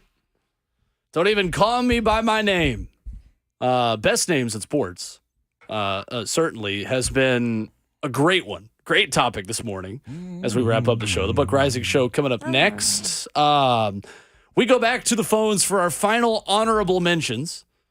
We start with John in Nashville with a best name in sports submission. What's up, John? Good morning. How are y'all today? Great. Good, John. But you can tell y'all don't do NASCAR because the best one is Sterling Marlin's dad, Cuckoo Marlin. Oh. Cuckoo Marlin. Okay. There you go. Thank you, John. I was going to do NASCAR, but it wasn't appropriate for air. So just letting you know, John. There were some I do other do ones. NASCAR. I watched the street race I over do the weekend. NASCAR. I don't know. That makes me a NASCAR fan. I play the NASCAR Heat video game all the time and try to flip people. Man, I was so bad at that game that my cousins told me to just drive the other way That's to what I try would to do, help too. them get in first place. You know you can't do that anymore. Yep. Your car will become invisible. What we used to be a proper country. Detractors of fun. We used to be a proper nation.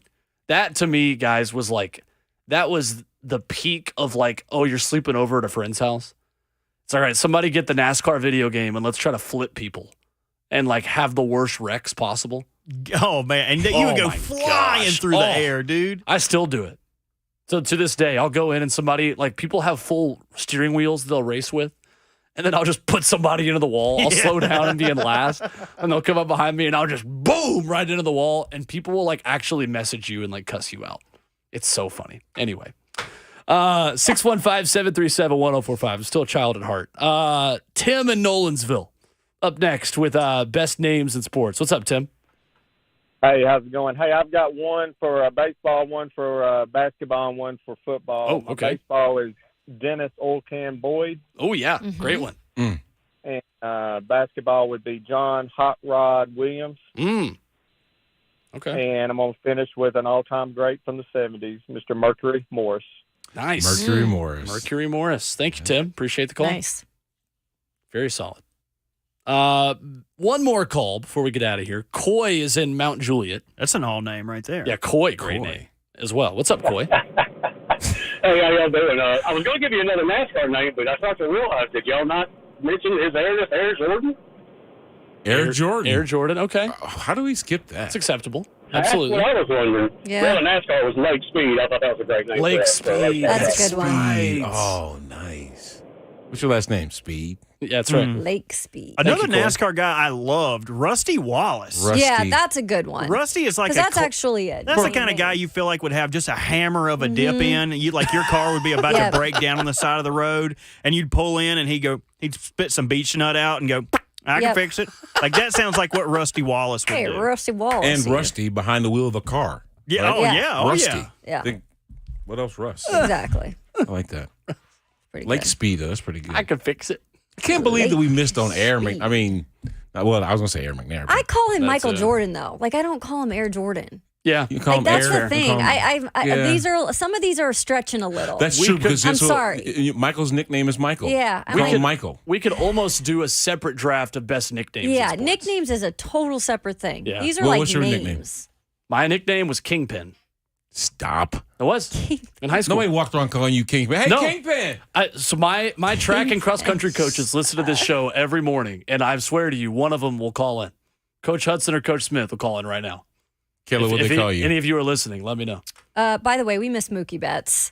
Oh, Mookie is another good one. Dude, how can't did believe we we missed miss Mookie. that? I thought about it. And we talked about We Mookie. did. I We didn't think did about like it. him. Oh my yeah. gosh, mine was KK, and it still is. KK? Yeah.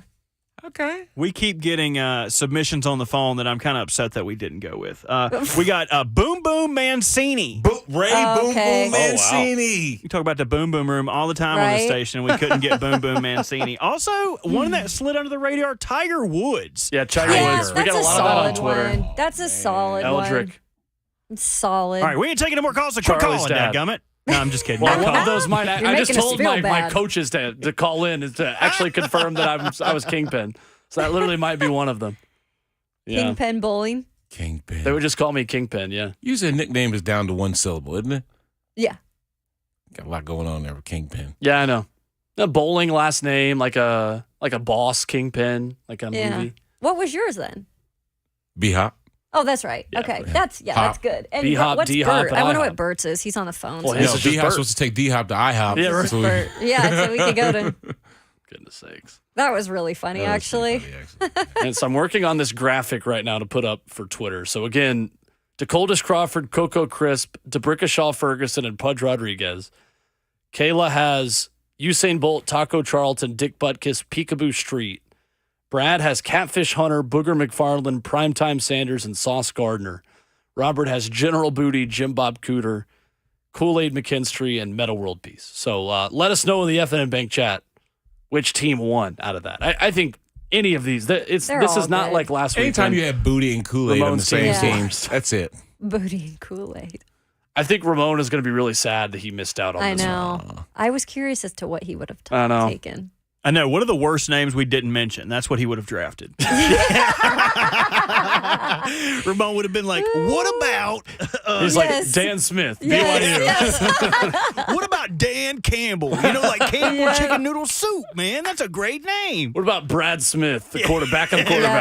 What about him? He would be naming things from the Key and Peele skit. He would be like, X-Wing Aliciousness. Kringle McCringleberry. Donkey T. You say Donkey T? If you have you watched that video? So Have it's you a seen it? Key and Peele sketch Really of funny. East-West All-Star Game, and it's a play on players introducing themselves in their schools, but it's just ridiculous names mixed with hilarious schools. So one of them, a guy just makes dolphin noises and says, University of Miami. Yep. He just goes like, The last one that Will mentioned is so they have all of these ridiculous characters, ridiculous names, and then the last guy to come up is Dan Smith, Yep. BYU. yeah, right. So good. Which makes the whole thing perfect. But one of them is like Nevada State Penitentiary. Like it's terrific. Look it up. It's a great skit. It is really good. Well, that's the show. One final submission at the very end here from Cody on Twitter. Okay. One that I absolutely had on my board and forgot. Yogi Berra. Oh, Yogi Berra was a good one. Dang, that's a good one. If Johnny Bench was bad, you could say Johnny Bench if he was riding the bench, but he was pretty good. Johnny Bench. Did they name Yogi Bear after him? Who came first, the bear or the Yogi? Yogi Bear has been around for generations. An answer for Yep. tomorrow morning at 6 a.m. when we rejoin you for our Friday edition. Special thanks to Coach Dave McGinnis as well to Joey Kent.